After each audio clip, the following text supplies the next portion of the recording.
እናታቸው ብሌር በሞት ስትለይ ባለቤቷ ከርቲስ ሀዘንን እንጂ ከቢሊየነር አማቾቹ ጋር የሚደረግ የሞት ሽረት ፍልሚያን አልጠበቀም ነበር። ስተርሊንጎች የቀብር ስነ ስርዓቱ ገና ሳይፈጸም ልጆቹንና ንብረቱን ለመንጠቅ ሲነሱ ከርቲስ አባትነቱን ለማስጠበቅ ምን አይነት ዋጋ ይከፍል ይሆን? ለመሆኑ በፍርድ ቤት ውስጥ ከድንጋይ ይበልጥ የጠነከረ የተባለውን የዳኛ ሰሌና ባክስተርን ልብ ያቀለጠው ያ ያልተጠበቀ ምስክርነት ምን ነበር? በስተጀርባ የተደበቀው የቤተሰብ ሴራና የሐሰት ክስስ እንዴት ይጋለጥ ይሆን? ሶስቱ ትናንሽ መንታ ልጆች መላውን ችሎት በእንባ ያራጨ ምን አይነት እውነት ተናገሩ? ይህንን በሴራ በእንባና በጽናት የተሞላ ፍቅር እንዴት ክፉዎችን እንደሚያንበረክክ የሚያሳይ መሳጭ ታሪክ እስከ መጨረሻው ተከታተሉት። ሰላም ውድ ቤተሰቦቻችን እንደምን አላችሁ? ታሪኩን ከመጀመራችን በፊት እስኪ ከየት ሆናችሁ እየሰማችሁት እንደሆነ ኮሜንት ላይ ጻፉልን። ያላችሁበትን ሀገር አለም የከተማችሁን ስም ንገሩን። እንዲሁም ደግሞ ይህንን ታሪክ እየሰማችሁ ባለበት ሰዓት በእናንተ ሀገር የሰዓት አቆጣጠር ስንት ሰዓት እንደሆነም ጻፉልን። ውድ ቤተሰቦቻችን ሁልጊዜም ለምትሰጡን ሐሳብ አስተያየት ከልብ እናመሰግናለን። አንዲት የደግነት ተግባር የሰውን ሕይወት ትለውጣለች ብላችሁ የምታምኑ ከሆነ ላይክ አድርጋችሁ ጀምሩት። ምክንያቱም የእናንተ አንድ ላይክ ለቻናላችን እድገት ትልቅ ዋጋ አለው። እንደዚህ አይነት ድንቅ የሆኑ ታሪኮችን መስማት የምትወዱ ከሆነ አሁኑኑ ሰብስክራይብ በማድረግ ቤተሰባችንን ተቀላቀሉ። በየቀኑ የምንለቃቸው ቆንጆ ታሪኮች እንዳያመልጧችሁ የደውል ምልክቱን ተጫኑ። አሁን በቀጥታ ወደ ዛሬው ታሪካችን እንመለስ።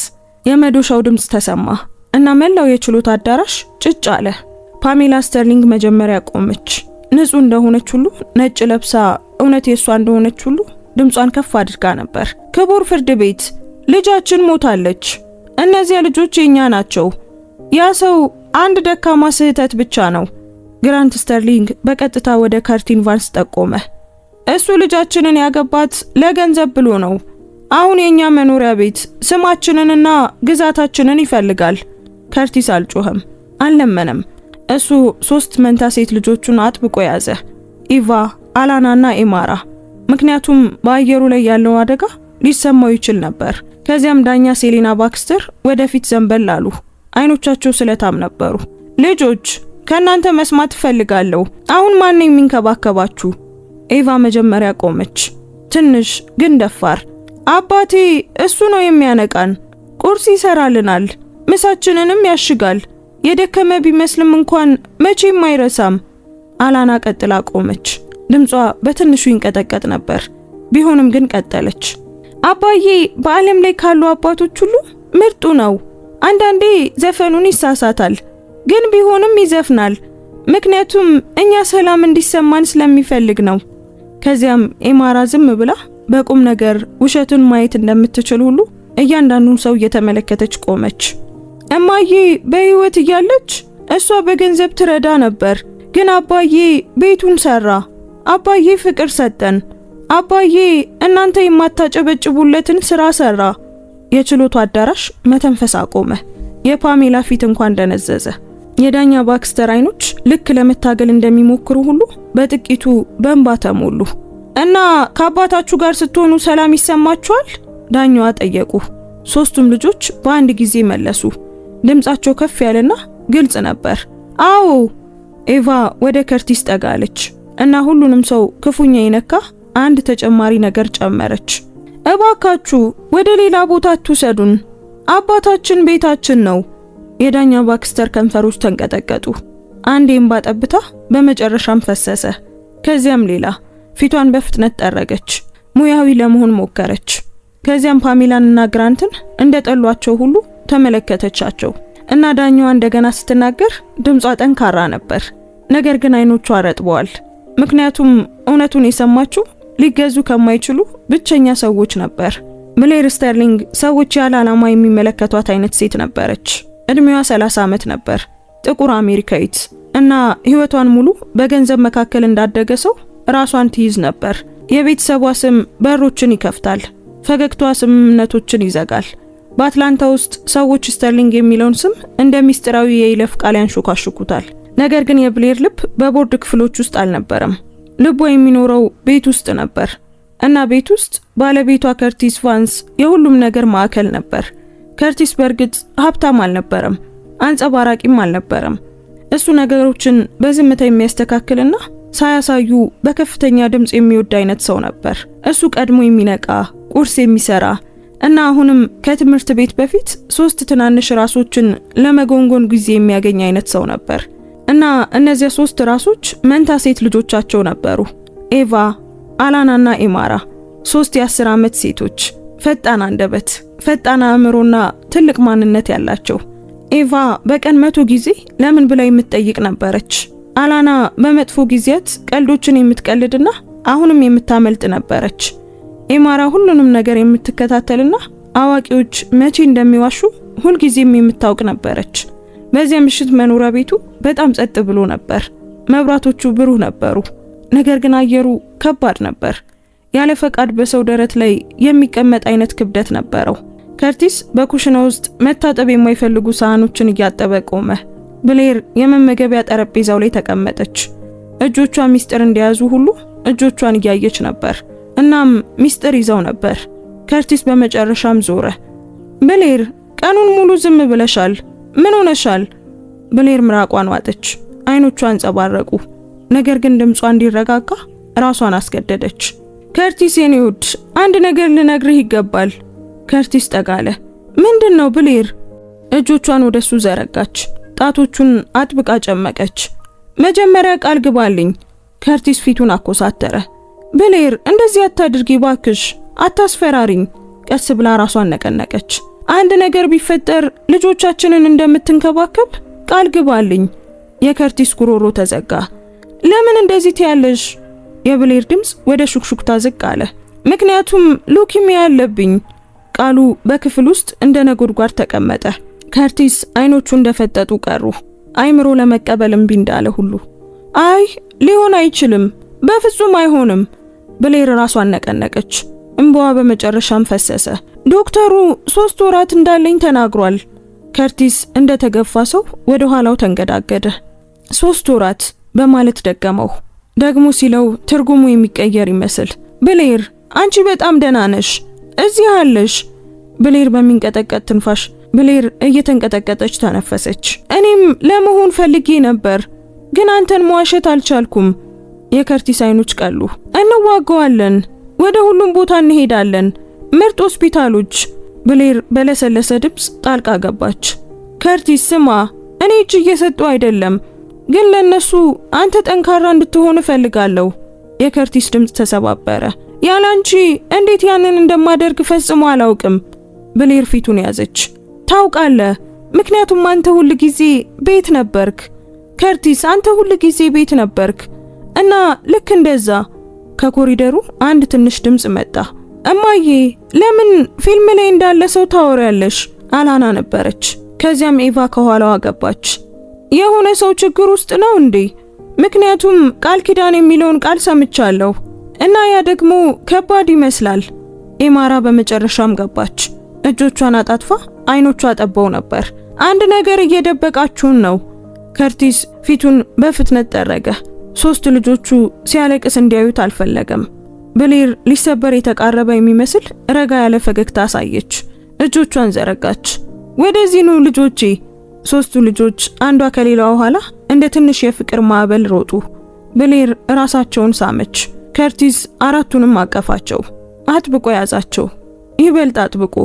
ህይወቱ በሱ ላይ የተመሰረተ ይመስል ያዛቸው። ብሌር በጥንቃቄ ተናገረች። እማዬ ለጥቂት ጊዜ መጓዝ ሊኖርባት ይችላል። እሺ አባዬ በጣም ጥሩ አድርጎ ይንከባከባቸዋል። የኤቫ አይኖች ሰፉ። ወዴት ነው የምትጓዡው እማዬ? እንደ ጉዞ አውሮፕላን ጉዞ ነው ወይስ እንደ ሆስፒታል አይነት ጉዞ? አላና ወደ ከርቲስ ጠቆመች። አባዬ ኃላፊ ከሆነ ለራት የጥራጥሬ እህል መብላት እንችላለን? ኤማራ ራሷን ዘንበል አደረገች። ለጥቂት ጊዜ ማለት ምን ማለት ነው? ምን ያህል ረጅም ነው? ምክንያቱም አዋቂዎች ያንን ቃል የሚጠቀሙት ለዘላለም ማለት ሲፈልጉ ነበር። የብሌር ፈገግታ ተንቀጠቀጠ፣ ግን ረጋ አለች። ለዘላለም አይደለም፣ ለጥቂት ጊዜ ብቻ። እና አባዬ ሁሉንም ነገር አረጋግቶ ይይዛል። ከርቲስ በኃይል ራሱን ነቀነቀ። ምንም አይቀየርም። የፓንኬክ አርብ ይቆያል፣ የመኝታ ሰዓት ዘፈንም ይቆያል። እኔ እዚህ ቆያለሁ። እና በዚያን ጊዜ የህይወት ካሜራ በአንድ እውነት ላይ አተኮረ። ይህ ቤተሰብ ሊፈተን ነበር። በፍቅር ሳይሆን ያንን ፍቅር በሚጠሉ ሰዎች። በሚቀጥለው ቀን ጧት የስተርሊንግ መኖሪያ ቤት ከውጭ ተመሳሳይ ይመስል ነበር። ብሩህ ፀሐይ፣ ንጹህ ወለሎች፣ ጸጥ ያለ ቅንጦት። ነገር ግን በዚያ ቤት ውስጥ የሆነ ነገር ተለውጦ ነበር። የሆነ ነገር ተንቀሳቅሷል። የሆነ ነገር ተሰንጥቋል። ከርቲስ ቫንስ በኮሪደር ውስጥ ቆሞ ብሌር የኢቫን የጫማ ማሰሪያ ስታስር ይመለከታል። አይኖቹ ከብደው ነበር። ፊቱ የተረጋጋ ነበር፣ ግን ቢሆንም ልቡ በውስጥ እየጮኸ ነበር። ብሌር እያንዳንዱን ሰከንድ አሁን ዋጋ እንዳለው ሁሉ ቀስ ብላ ትንቀሳቀስ ነበር። ጮክ ብላ ሳትናገር ጊዜን እየቆጠረች ትመስላለች። አላና ቦርሷን በከፊል ከፍታ ከጎናቸው ብቅ አለች። እሺ፣ ፈጣን ጥያቄ አለች እንደ ትንሽ ዘጋቢ ቁም ነገር ይዛ። እማዬ መክሰስ ወዳለበት ቦታ ነው የምትጓዘው? ምክንያቱም ያለ መክሰስ መጓዝ ከባድ ነው። ኤቫ በፍጥነት ራሷን ነቀነቀች። እና ዋይፋይ አላቸው እንዴ? ምክንያቱም ዋይፋይ ከሌለ እማዬ እንዴት ፎቶዎችን ትልክልናለች? ኤማራ እንደገና እጆቿን አጣጠፈች። አይኖቿ ስለታም ናቸው። እኔ እውነቱን ብቻ ነው የምፈልገው። አዋቂዎች መጓዝ የሚለውን ቃል እንደ አስማት ቃል መጠቀማቸውን ቀጥሏል። ብሌር እናት ልጆቿን ከፍርሃት ለመጠበቅ ስትፈልግ እንደምትጠቀመው አይነት ረጋ ያለ ፈገግታ ፈገግ አለች። ኑ ተቀመጡ ልጆች። በኩሽናው ጠረጴዛው ላይ ተቀመጡ። የጧቱ ብርሃን ከእብነበረድ ጠረጴዛው ላይ ያንጸባርቃል። ፓንኬኮች ቀድሞውኑ በሳህኑ ላይ ነበሩ። ከርቲስ እንደ ግድግዳ፣ እንደ ጋሻ፣ እንደ ቃል ኪዳን ከብሌር ጀርባ ቆመ። ብሌር ትንፋሽ ወሰደች። እማዬ እርዳታ ለማግኘት ጠንካራ ለመሆን ለጥቂት ጊዜ መሄድ አለባት። ኤቫ በክፍል ውስጥ እንዳለች ሁሉ እጇን አነሳች። ታዲያ የዶክተር ጉዞ ነው ወይስ የሥራ ጉዞ? ብሌር ራሷን ነቀነቀች። የዶክተር ጉዞ ነው። አላና ቀረብ አለች። ዶክተሮቹ ግን አንቺ ታዋቂ መሆንሽን ያውቃሉ? ምክንያቱም ማወቅ አለባቸው። ያ ምናልባትም በፍጥነት እንዲሰሩ ያደርጋቸዋል። ከርቲስ በአጋጣሚ ትንሽ ሳቅ አወጣ። ከትላንት ጀምሮ የመጀመሪያው ሳቅ ነበር። አጭር ነበር፣ ግን ዋጋ ነበረው። የኢማራ ድምፅ ረጋ ያለና ጠንካራ ሆኖ መጣ። ለጥቂት ጊዜ ምን ማለት ነው? እኔ አልገባኝም። እንደ 3 እንቅልፍ ነው ወይስ እንደ 100 እንቅልፍ? ብሌር ከ3 እንቅልፍ ይረዝማል፣ ግን ለዘላለም አይደለም አለች። ልጆቹ ለአንድ ሰኮንድ ዝም አሉ። ከዚያም የኢቫ አይምሮ እንደገና መሽከርከር ጀመረ። እሺ እማዬ የምትጓዝ ከሆነ ጸጉራችንን ማን ይሰራናል? ከርቲስ ወዲያውኑ ወደፊት መጣ። እኔ። አላና አይኖቿን አጠበበች። አንተ? ከርቲስ ራሱን ነቀነቀ። አዎ እኔ ሰራችኋለሁ። አላና ወደ ራሱ ጠቆመች። ግን አንተ ረጅም ጸጉር እንኳን የለህም። ከርቲስ ትኩር ብሎ አየ። ያ ማለት መማር አልችልም ማለት አይደለም። ኤማራ ራሷን ዘንበል አደረገች። እንግዲያውስ አረጋግጥልን። ከርቲስ ከቁም ሳጥን ውስጥ ልምምድ የሚደረግበት የማኑኪውን ጭንቅላት አወጣ። ብሌር ከወራት በፊት የገዛችው እና አሁን እንደ ትልቅ ፈተና ጠረጴዛው ላይ ያስቀመጠው። ከትምህርት ቤት በኋላ ትምህርት ጀምራለሁ። አላና እንዲያጨበጨበች። እሺ አባዬ ትምህርት አለ፣ እኛ ደግሞ ተማሪ እንወዳለን። ብሌር ከርቲስን በአንድ ጊዜ ማልቀስና ፈገግ ማለት በፈለገች ፊት ተመለከተችው፣ ግን አላደረገችውም። በልጆቹ ፊት አይሆንም፣ በልጆቹ ፊት አይደለም። ያ ምንም ነገር አይቀይርም። ከርቲስ ድምፁ ረጋ ብሎ ተናገረ። የፓንኬኩ አርብ ይቆያል። የመኝታ ሰዓት ዘፈኖችም አሉ። የቤት ስራ አለ። እኔ እዚህ ነኝ። እሺ። ኤቫ ጠረጴዛውን መታች። እንግዲያውስ እኛ የቀን መቁጠሪያ ያስፈልገናል። ልክ እንደዛ። መንቶቹ እንደ ትናንሽ ስራ አስፈጻሚዎች ወደ ስራ ገቡ። ወደ ስራ መሳቢያው ሮጡ። ተለጣፊዎችን፣ ማርከሮችን፣ የሚያብረቀርቁ እስክሪብቶችን አወጡ። አንድ ትልቅ ፖስተር ሰርተው በትላልቅ ፊደላት የማማ የጉዞ ቀን መቁጠሪያ ብለው ጻፉ። አላና የሻንጣ ተለጣፊ ጨመረች። ኤቫ ኮከቦችን ጨመረች። ኤማራ ከላይ ትንሽ ዘውድ ሳለች። ምክንያቱም እማማ ንግስት ናት አለች። በዚያ ምሽት ብሌር አንድ ልዩ ነገር አቀደች። አንድ ፍጹም ትውስታ።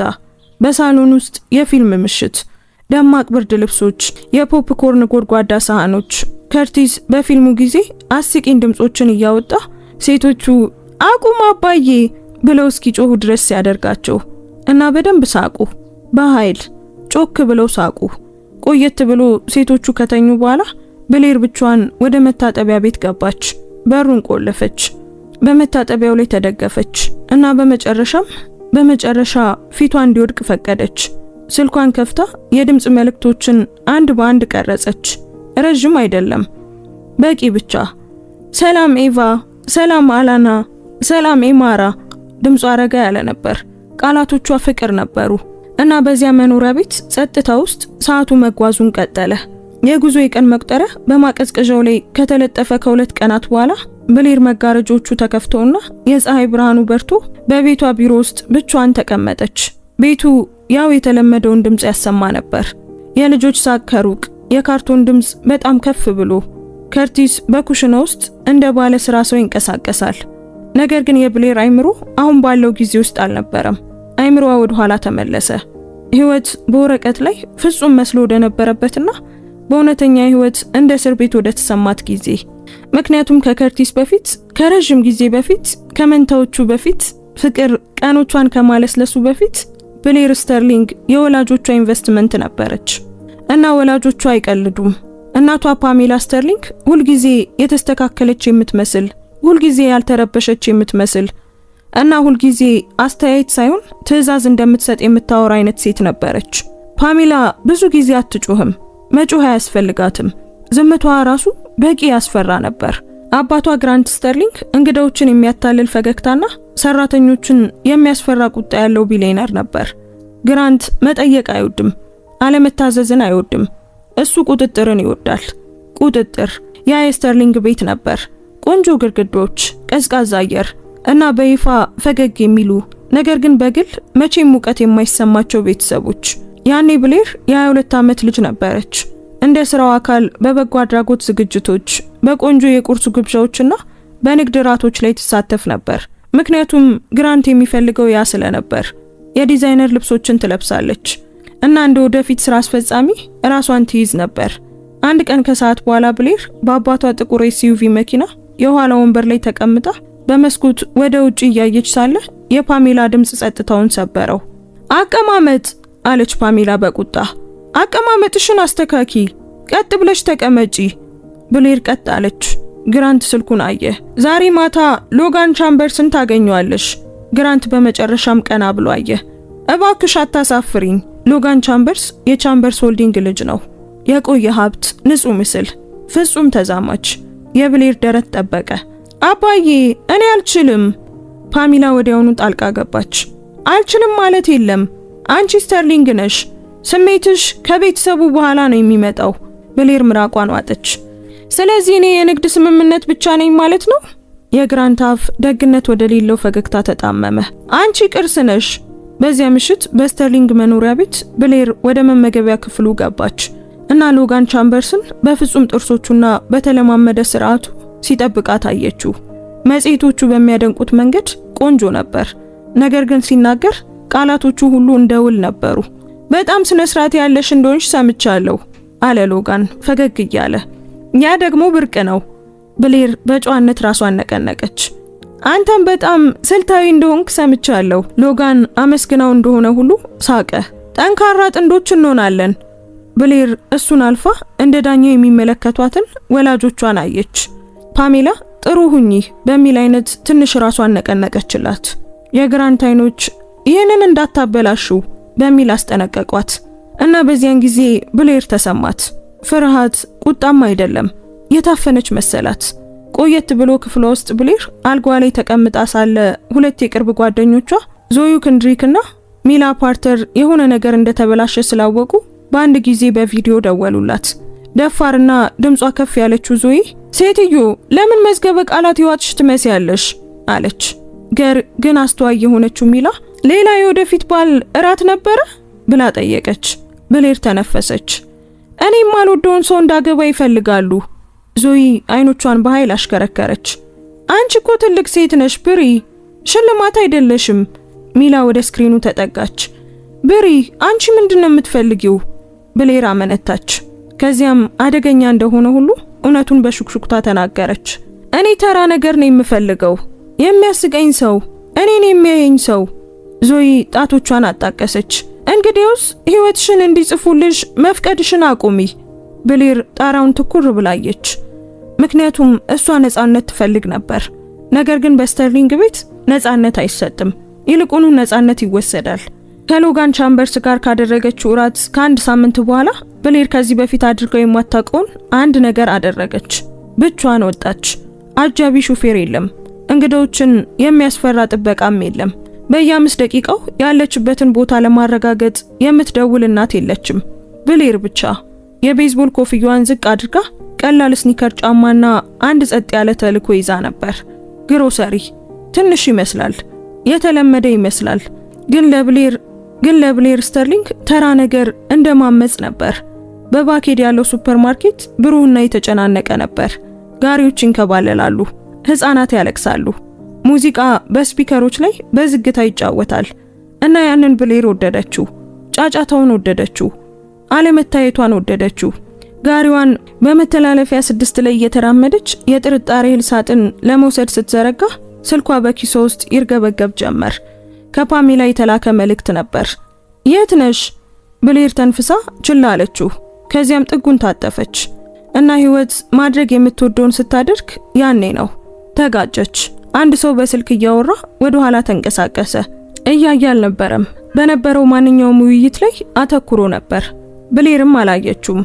የግዢ ዝርዝር እየፈተሸች ነበር። ተጋጩ። ጋሪው ተንቀጠቀጠ። የፓስታ ሶስ ማሰሮ ተገፋ። ብሌር ወደፊት ተደፋች። እሱ ወደ ኋላው ተደፋ እና በአንድ የማይረባ ድራማዊ ሰኮንድ ውስጥ ሁለቱም ወደቁ። እዚያው ንጹህ የሱፐርማርኬቱ ወለል ላይ ብሌር በከፊል በደረቱ ላይ አረፈች። ስልኩ ተንሸራቶ ሄደ። የሶስ ማሰሮ ተንከባለለ እንጂ አልተሰበረም። አጽናፈ ሰማይ ይህ ቅጽበት እንዲቀጥል የፈለገ ይመስላል። ብሌር ደነገጠች። እሱም ደነገጠ። ከዚያ ልክ አሁን የሆነውን ማመን እንደማይችል ሁሉ ቀና ብሎ አያት እና ከዛ ፍርሃት እንደሌለው ስሜት እንደሌለውና ለግል ቦታ ክብር እንደሌለው ሰው ሳማት። ፈጣን መሳም ነበር፣ ደፋር መሳም። አሁን ያገኘውሽ ግን ቀድሞውኑ ትልቁን ነገር እያደረግኩ ነው የሚል አይነት መሳም ነበር። የብሌር አይኖች ፈጠጡ። አእምሮዋ ስራ ቆመ። ራሷን በፍጥነት ገፋ አድርጋ አነሳችና በጥፊ መታችው። በኃይል ሳይሆን ጌታዬ ደህና ነህ? ምን ሆነሃል? ለማለት በሚያበቃ ግልጽነት ነበር። ጮኸችበት። በከፍተኛ ሁኔታ እየተነፈሰች ነበር። ሰውየው ቀስ ብሎ ተቀመጠ። እሱም ራሱም እንደተገረመው ሁሉ አይኑን አርገበገበ። እኔ ብሌር ኮፍያዋን እያስተካከለች ቆመች። ምን እያደረክ ይመስልሃል? መንጋጋውን አሸሸ። ከዚያም ቆመው ወደሚያዩት ጥቂት ገዢዎች ዙሪያውን ተመለከተ። ከአትክልት ክፍሉ አጠገብ ያለች አንዲት አሮጊት ሴት ጌታዬ ሆይ ማረን፣ ደግሞ ዛሬ ምኑን አሳየህን? ብላ አንሾካሾከች። ልክ የሆነ አሳፋሪ ነገር የተመለከተች ትመስላለች። ሰውየው ጉሮሮን አጽድቶ ስልኩን ያዘ። ይቅርታ እኔ እያየሁ አልነበረም። ብሌር ወደሱ ጠቆመች። እያየህ አልነበረም? ወዴት እየሄድክ እንደሆነ እየተመለከትክ አልነበረም? እና ከዛ መሳም መፍትሄ እንደሆነ አሰብክ? እሱ ትንፋሹን አውጥቶ ትንሽ ያፈረ የሚመስል ፈገግታን አሳየ። እንደዛ ስትዩ እብድ መስላለሁ ባክሽ። እብድ ነህ አለች ብሌር። ነገር ግን ድምጿ ጥፋቱን እያጣ ነበር። ምክንያቱም የሆነ ነገር እየተፈጠረ ነበር። ማመን የምትፈልገው የሆነ ነገር። እሱ አስቂኝ ነበር። ሆን ብሎ አስቂኝ ለመሆን ፈልጎ ሳይሆን በተፈጥሮ የሰው ልጅ መሆኑ የሚታወቅበት የሆነ አስቂኝ ነገር ነበረው። ሙሉ በሙሉ ቆመ እና በታሪኩ ውስጥ መጥፎ የመጀመሪያ ስሜትን እንደፈጠረ ጨዋ ሰው እጁን ዘረጋላት። እንድትነሺ ልርዳሽ? እንግዲህ አንተ ቀድመ ተነስተሃል። ብሌር ትኩር ብላ አየችው። ራሱን ነቀነቀ። እባክሽን ልርዳሽ፣ ምክንያቱም አሁን ድንጋጤ ውስጥ ከትቼሻለሁ። ብሌር ፈገግ ለማለት ሞከረች፣ ግን አልተሳካላትም። እሱ ወዲያውኑ አስተዋለ። ኦ ያ ፈገግታ ነው፣ እየሳቅሽ ነው። አይደለም ብላ ዋሸች። ነው አጥብቆ ተናገረ። እኔ ፈገግታን ሳያውቃለሁ። ብሌር እጆቿን አጣመረች። ቆይ አንተ ማን ነህ? ደረቱን መታ። ከርቲስ ነኝ። አይኖቿን አጠበበች። ከርቲስ ብቻ በቃ? ትከሻውን ሰበቀ። ከርቲስ ቫንስ፣ ተራ ሰው ነኝ። እየተከታተልኩ ሴቶችን የምስም አይደለሁም እምላለሁ። ብሌር ትንፋሽ አወጣች። በመተላለፊያ 6 ላይ እንግዳዎችን ትስማለህ። ከርቲስ ቫንስ። ከርቲስ ሁለቱንም እጆቹን አነሳ። ደንግጬ ነው። ሁሌ እንደዚህ አይነት ሰው አይደለሁም። ብሌር ራሷን ዘንበል አደረገች። ኦ ድንጋጤህን የምትገልጽበት መንገድ ይሄ ነው ማለት ነው? ከርቲስ ሊክደው እንደማይችል ሁሉ ራሱን ነቀነቀ። ሳይሆን አይቀርም። ብሌር ቁጥጥሯን መልሳ ለማግኘት እየሞከረች ወደ ሌላ አቅጣጫ ተመለከተች። የስተርሊንግን ጭንብል መልሳ ለማድረግ እየሞከረች ነበር፣ ግን እየተንሸራተተ ነበር። ከርቲስ በጥንቃቄ አንድ እርምጃ ተጠጋ። ትክክለኛውን ነገር ላድርግ? ብሌር አየችው። እንዴት? ከዚያም ለማንኛውም ተናገረው። እባክሽ ስልክ ቁጥርሽን ስጪኝ። ብሌር አንድ ጊዜ ሳቀች። በፍጹም አይሆንም። ከርቲስ አልተከራከረም። ዝም ብሎ ረጋ ብሎ እዚያው ቆየ። እሺ እንግዲያውስ የኔን እሰጥሻለሁ። ለጣፋንታ ዝግጁ እንደነበረ ሁሉ ከኪሱ እስክሪብቶ አወጣ። ከወለሉ ላይ ደረሰኝ አነሳና ቁጥሩን በፍጥነት ጻፈ። ከዚያም የሰላም ማቅረቢያ እንደሆነ ሁሉ ዘረጋው። ብሌር ያንን ወረቀት ትኩር ብላ አየችው። ዝም ብላ ሄዳ መጥፋት ነበረባት። ወላጆቿ ያንን ይጠይቁ ነበር። የህይወት እቅዷም ያንን ያዝ ነበር። ነገር ግን በውስጧ የሆነ ነገር ይህ የጸለይሽለት ተራ ህይወት ነው ብሎ አንሾካሸከ። ብሌር ደረሰኙን ተቀበለች። ይህ የማይረባ ነው። ከርቲስ ፈገግ አለ። ታዲያ ትደውይልኛለሽ? ብሌር ዞራ ጋሪዋን እንደገና መግፋት ጀመረች። ነገር ግን ደረሰኙን አልጣለችውም፣ አልጨመደደችውም፣ አልደበቀችውም። በትከሻው በኩል ኩራት አይሰማ አለችው። ከርቲስ በሞቀ ድምፅ ተከተላት። ረፍዷል እና ብሌር ስተርሊንግ የቢሊየነሩ ልጅ ቁጥጥሯ የጠበቀው ልዕልት ቅርሷ በእጇ ደረሰኝ ይዛና ፊቷ ላይ አደገኛ የሆነች ትንሽ ፈገግታ ይዛ ከሱፐርማርኬቱ ወጣች። በሚቀጥለው ምሽት ብሌር ምንም እንዳልተፈጠረ ለመምሰል ሞከረች። በስተርሊንግ የመመገቢያ ጠረጴዛ ላይ ተቀመጠች። የክሪስታል ብርጭቆች፣ ፍጹም ሳህኖች፣ ውድ የሆነ ጸጥታ። ግራንት ስለ ንግድ ስራ ብሌር እንደ አንድ ምርት እንደሆነች አድርጎ አወራ። ብሌር በትክክለኛው ሰዓት ራሷን ነቀነቀች። በትክክለኛው ሰዓት ፈገግ አለች። ነገር ግን አይምሯ እዚህ አልነበረም።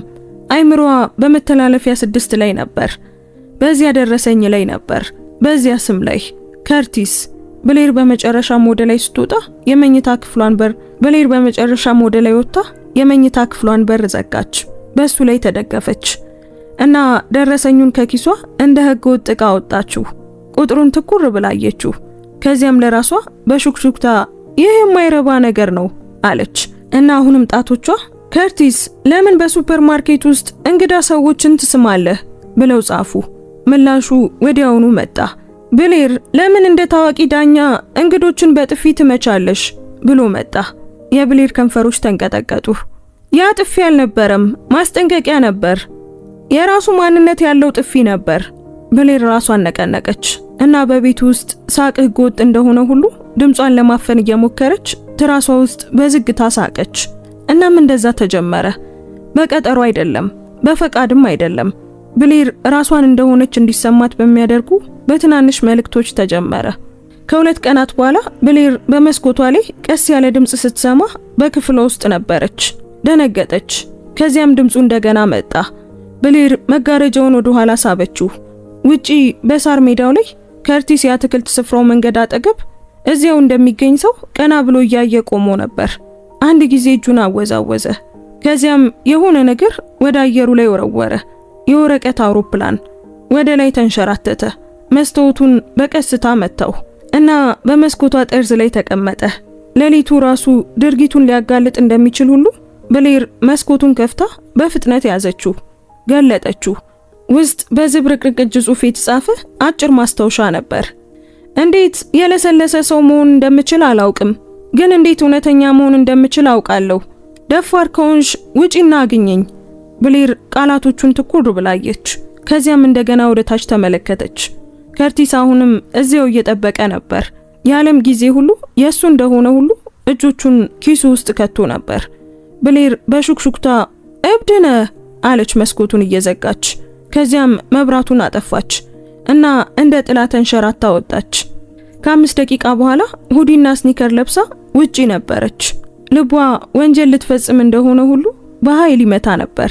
ከርቲስ ሲያያት ፈገግ አለ። ደፋር ነሽ ማለት ነው። ብሌር ወደሱ ሄዳ በቁጣ ተናገረች። ወላጆቼ ካወቁ ይገሉሃል።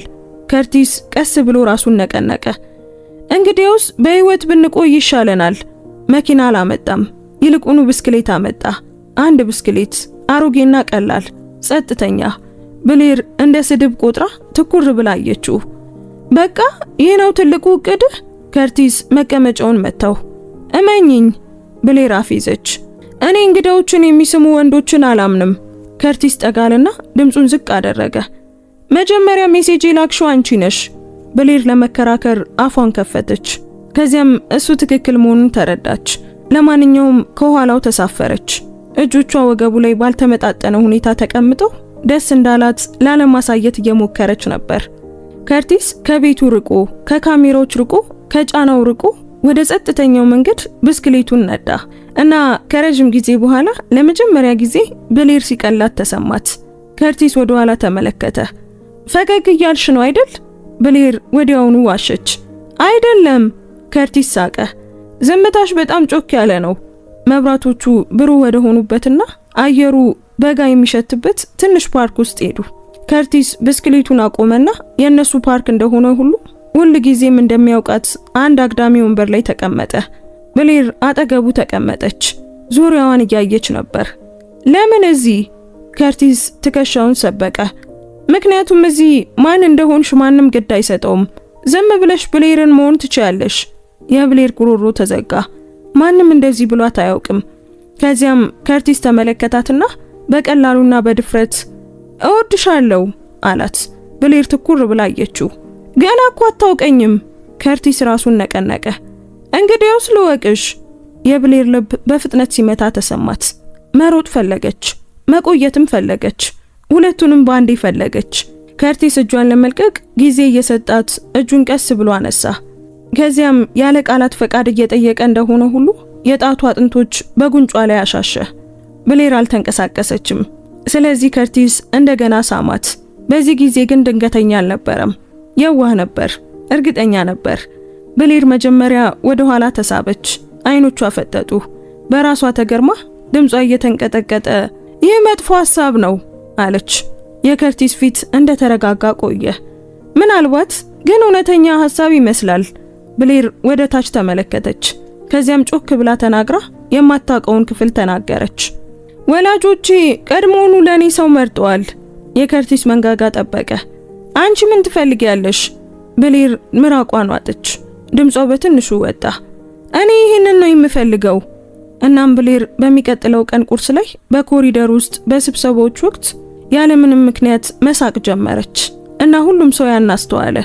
አንድ የሰራተኛ አባል ሚስ ብሌር ሚስጥር እንዳላት ሁሉ ፈገግ ትላለች ብሎ በሹክሹክታ ተናገረ። ልክ ነበሩ። ምክንያቱም ብሌር ሚስጥር ነበራት እና እንደዚህ አይነት ሚስጥሮች ለረጅም ጊዜ ተደብቀው አይቆዩም። የመጀመሪያው የወረቀት አውሮፕላን የብሌርን መስኮት ከመታ ከ3 ሳምንታት በኋላ የስተርሊንግ መኖሪያ ቤት የተለየ ስሜት ማሳየት ጀመረ። ግድግዳዎቹ ስለተቀየሩ፣ ገንዘቡ ስለጠፋ አይደለም። ነገር ግን የብሌር ሳቅ ባልተገባበት ቦታ ሁሉ እየታየ ስለነበር ነው። በጽሁፍ መልእክቶች ላይ ትስቃለች፣ በምንም ነገር ላይ ፈገግ ትላለች። በሕግ ስር እንደማትኖር ሁሉ በኮሪደር ውስጥ ስትራመድ ታንጎራጉር ነበር እና በስተርሊንግ ቤት ደስታ አጠራጣሪ ነበር። ፓሜላ ስተርሊንግ መጀመሪያ አስተዋለች። በዚያ ቀን ከሰዓት በኋላ ፓሜላ በመልበሻ ክፍል ውስጥ ቆማ ብሌር ለበጎ አድራጎት ግብዣ የሚሆን የሚያምር ጥቁር ልብስ ስትለካ ተመለከተች። የፓሜላ አይኖች እንደ ዳኛ ዝርዝር ነገሮችን እየፈተሹ ስለታም ነበሩ።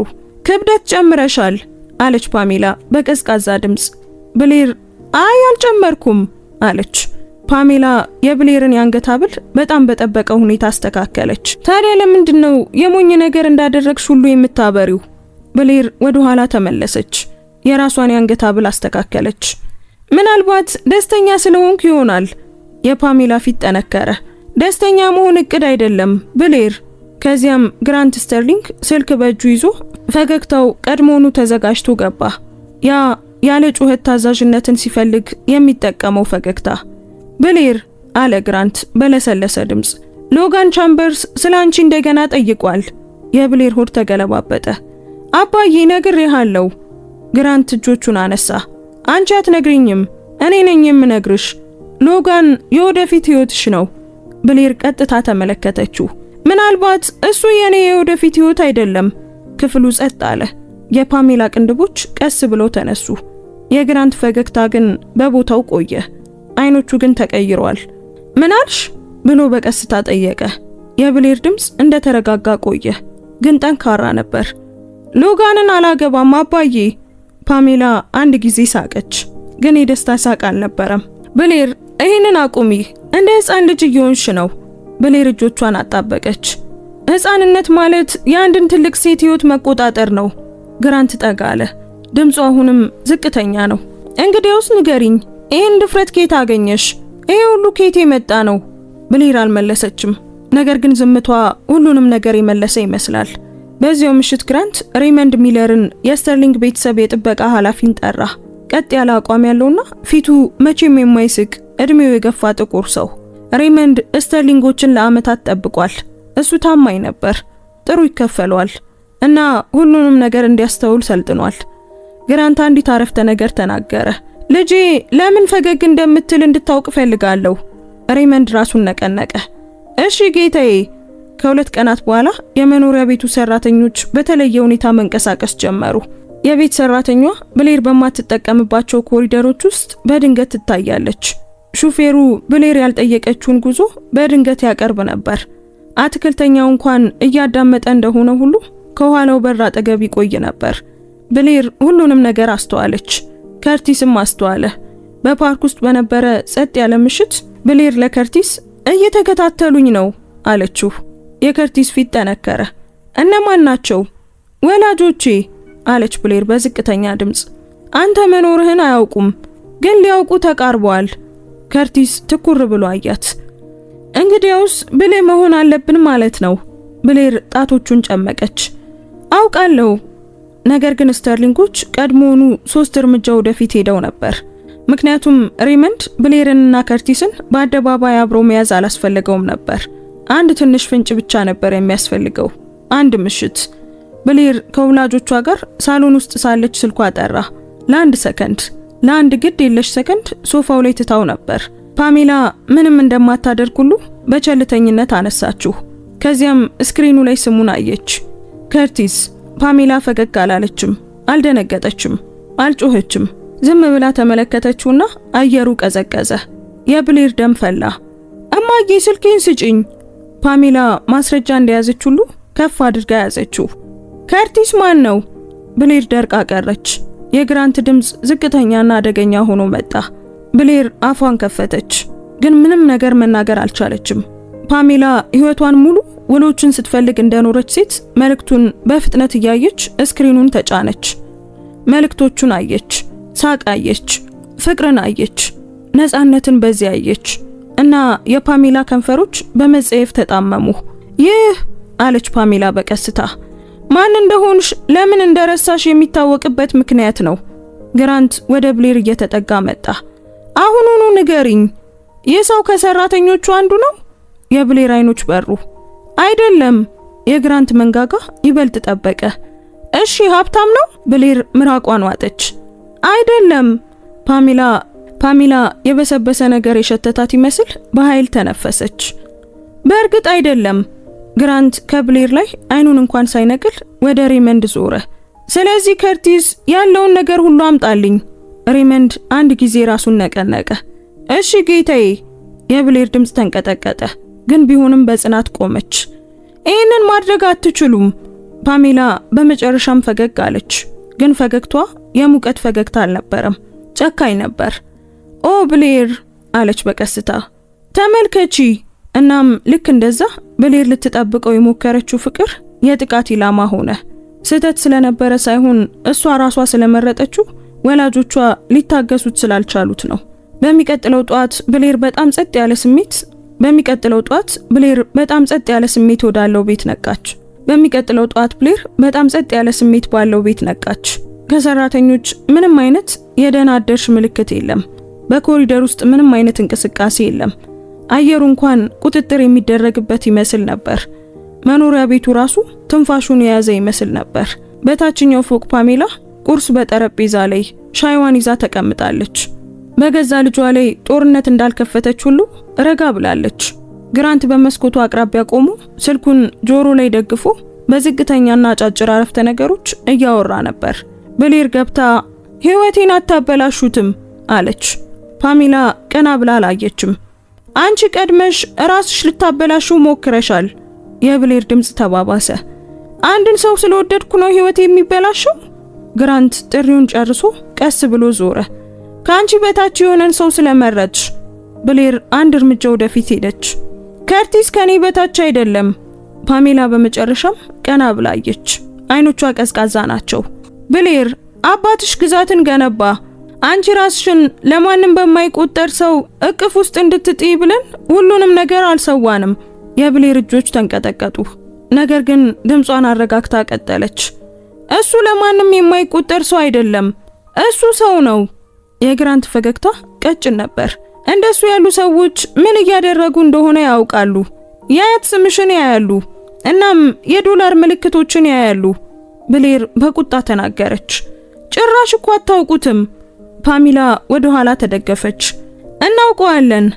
እናም ልክ እንደዛ ብሌር አንድ የሚያም ነገር ተረዳች። ወላጆቿ ስለ ፍቅር ሊከራከሩ አልነበረም፣ ይልቁኑ ሊቀጡት ነበር። በከተማው ሌላኛው ጫፍ ቀለም በሚላጥበትና ንጹህ ወለል ባለው ትንሽ አፓርታማ ውስጥ ማዴሊን ቫንስ በመስታወቱ ፊት ቆማ የጭንቅላት መሸፈኛዋን እያሰረች ነበር። ማዴሊን የክርስትና እናት ነበረች። ሕይወቷን ያለ ብዙ ቅሬታ በትጋት በመስራት ያሳለፈች ጥቁር አሜሪካዊት። በእርግጥ ሀብታም አልነበረችም፣ ተጽዕኖም አልነበራትም። ነገር ግን እንደ ጌጣጌጥ ክብርን ትይዝ ነበር። ለዓመታት ማዴሊን በስተርሊንግ መኖሪያ ቤት ውስጥ ታጸዳ ነበር። ራሷን ዝቅ አድርጋ ትሰራ ነበር። ልጇ አክባሪ መሆኑን አረጋግጣ ነበር። በዚያ ጧት ማዴሊን ስራ ስትደርስ የመኖሪያ ቤቱ የጎን መግቢያ ቀድሞውኑ ክፍት ነበር። ነገር ግን ድባቡ ተበላሽቶ ነበር። ሰራተኞች የአይን ግንኙነትን ያስወግዱ ነበር። ረዳት ስራ አስኪያጁ በሹክሹክታ ማዴሊን በላይኛው ፎቅ ላይ ይፈልጉሻል አላት። የማዴሊን ሆድ ተረበሸ። እነማን ናቸው የሚፈልጉኝ? ረዳት ስራ አስኪያጁ ሚስተርና ሚስስ ስተርሊንግ በላይኛው ፎቅ ላይ ነው። ፓሜላ በመቀመጫ ክፍል ውስጥ በዙፋኗ ላይ እንዳለች ንግስት ሆና ትጠብቅ ነበር። ግራንት ቀድሞውኑ ቅጣቱን እንደወሰነ ዳኛ ከጎኗ ቆሞ ነበር። ማዴሊን በበሩ ላይ ቆመች። ደህና አደሩ እመቤት። ጌታዬ። ፓሜላ ከፊቷ ወዳለው ወንበር ጠቆመች። ተቀመጪ። ማዴሊን እጆቿን አጣጥፋ ቀስ ብላ ተቀመጠች። ፓሜላ በትህትና ፈገግ አለች። ልጅ አለሽ አይደል? ማዴሊን ራሷን ነቀነቀች። አሁን እመቤት። ከርቲስ። የግራንት አይኖች ጠበቁ። ለልጅሽ ከልጃችን ጋር ግንኙነቱን እንዲያቆም ንገሪው። የማዴሊን ትንፋሽ ተቆራረጠ። ይቅርታ። የፓሜላ ድምጽ እንደለሰለሰ ቆየ። ድራማ አንፈልግም፣ ቅሌት አንፈልግም። ይህ ዛሬውኑ እንዲያበቃ እንፈልጋለን። ማዴሊን በጭንቀት ትንፋሿን ዋጠች። እመቤት፣ እኔ ምንም አላወቅኩም ነበር። ግራንት ጣልቃ ገባ። እንግዲያውስ አሁን አውቀሻል። ማዴሊን በጽናት ለመቆም ሞከረች። ጌታዬ፣ ልጄ ትልቅ ሰው ነው። እኔ ያንን ማድረግ አልችልም። ፓሜላ ወደፊት ዘንበል አለች። ድምጿ ዝቅተኛ ግን ገዳይ ነበር። ትችያለሽ፣ ካልሆነ ግን ስራሽን ታጫለሽ። የማዴሊን ፊት ጠነከረ። ለአመታት እዚህ ሰርቻለሁ። የግራንት መንጋጋ ጠበቀ። እንግዲያውስ ታማኝነት ምን ማለት እንደሆነ መረዳት ነበረብሽ። የማዴሊን እጆች በትንሹ ተንቀጠቀጡ። እባካችሁ ልጄ ባደረገው ነገር እኔን አትቅጡኝ። ፓሜላ እጆቿን አነሳች። ይህ ቅጣት አይደለም፣ ይህ ውጤት ነው። ማዴሊን ያንን ክፍል በኩራት ለቃ ወጣች። ነገር ግን ልቧ በኃይል ይመታ ነበር። ምክንያቱም እሷ ስተርሊንጎችን ታውቃቸዋለች። ዝቅ አድርገው የሚመለከቷቸውን ሰዎች እንዴት እንደሚይዙ አይታለች። እናም ይህ ስለ ፍቅር እንዳልሆነ ታውቃለች፣ ስለ ቁጥጥር ነበር። በዚያው ቀን የከርቲስ አባት ሌቪ ቫንስ ወደ ግራንት የግል ቢሮ ተጠራ። ሌቪ ለሀብታሞች የሚነዳና ሆነ ብሎ የማይታይ ሆኖ የቆየ የደከሙ አይኖች ያሉት ጸጥተኛ ሰው ነበር። ለአመታት የግራንት የግል ሹፌር ሆኖ ሰርቷል። የግራንት ስሜቶችን ያውቃል። የግራንት ዛቻዎችን በደንብ ያውቃል። ግራንት ለሌቪ መቀመጫ አልሰጠውም። ዝም ብሎ ልጅ ችግር እየሆነ ነው አለው። የሌቪ ድምጽ አክባሪ ነበር። ጌታዬ፣ ከርቲስን ማነጋገር እችላለሁ። የግራንት አይኖች ጠንካራ ነበሩ። ከማነጋገር በላይ ታደርጋለህ። ሌቪ ምራቁን ዋጠ። ምን ማለት ሆኖ ጌታዬ? ግራንት ወደፊት ዘንበል አለ። ልጄን እንዲተዋት ታደርጋለህ። ካልተሳካልህ ደግሞ ሁሉንም ነገር ታጣለህ። የሌቪ እጆች በጎኑ ላይ ተቆለፉ። ጌታዬ፣ ከርቲስ ይወዳታል። ግራንት አንድ ጊዜ ሳቀ። ፍቅር ቤተሰብን አይመግብም፣ ስራ ነው የሚመግበው። በዚያ ምሽት ከርቲስ ከእናቱ ጥሪ ደረሰው። ድምጿ የተለመደ ለመምሰል እየሞከረ ነበር። ነገር ግን በውስጡ ያለውን ፍርሃት ሰማው። ልጄ አለች በቀስታ፣ መነጋገር አለብን። የከርቲስ ፈገግታ ጠፋ። ምን ተፈጠረ እማዬ? ማዴሊን አመነታች። ከዚያች ልጅ ጋር ያለ ግንኙነት ችግር እየፈጠረ ነው። የከርቲስ ደረት ጠበቀ። እማዬ ምን አደረጉ? የማዴሊን ድምፅ ተሰባበረ። አስጠነቀቁኝ። አባትህንም አስጠንቅቀውታል። ከርቲስ ዝም አለ። ከዚያም በሹክሹክታ ተናገረ። እንግዲህ አወቁ ማለት ነው? ማዴሊን ትንፋሽ አወጣች። ከርቲስ እባክህን ፈርቻለሁ።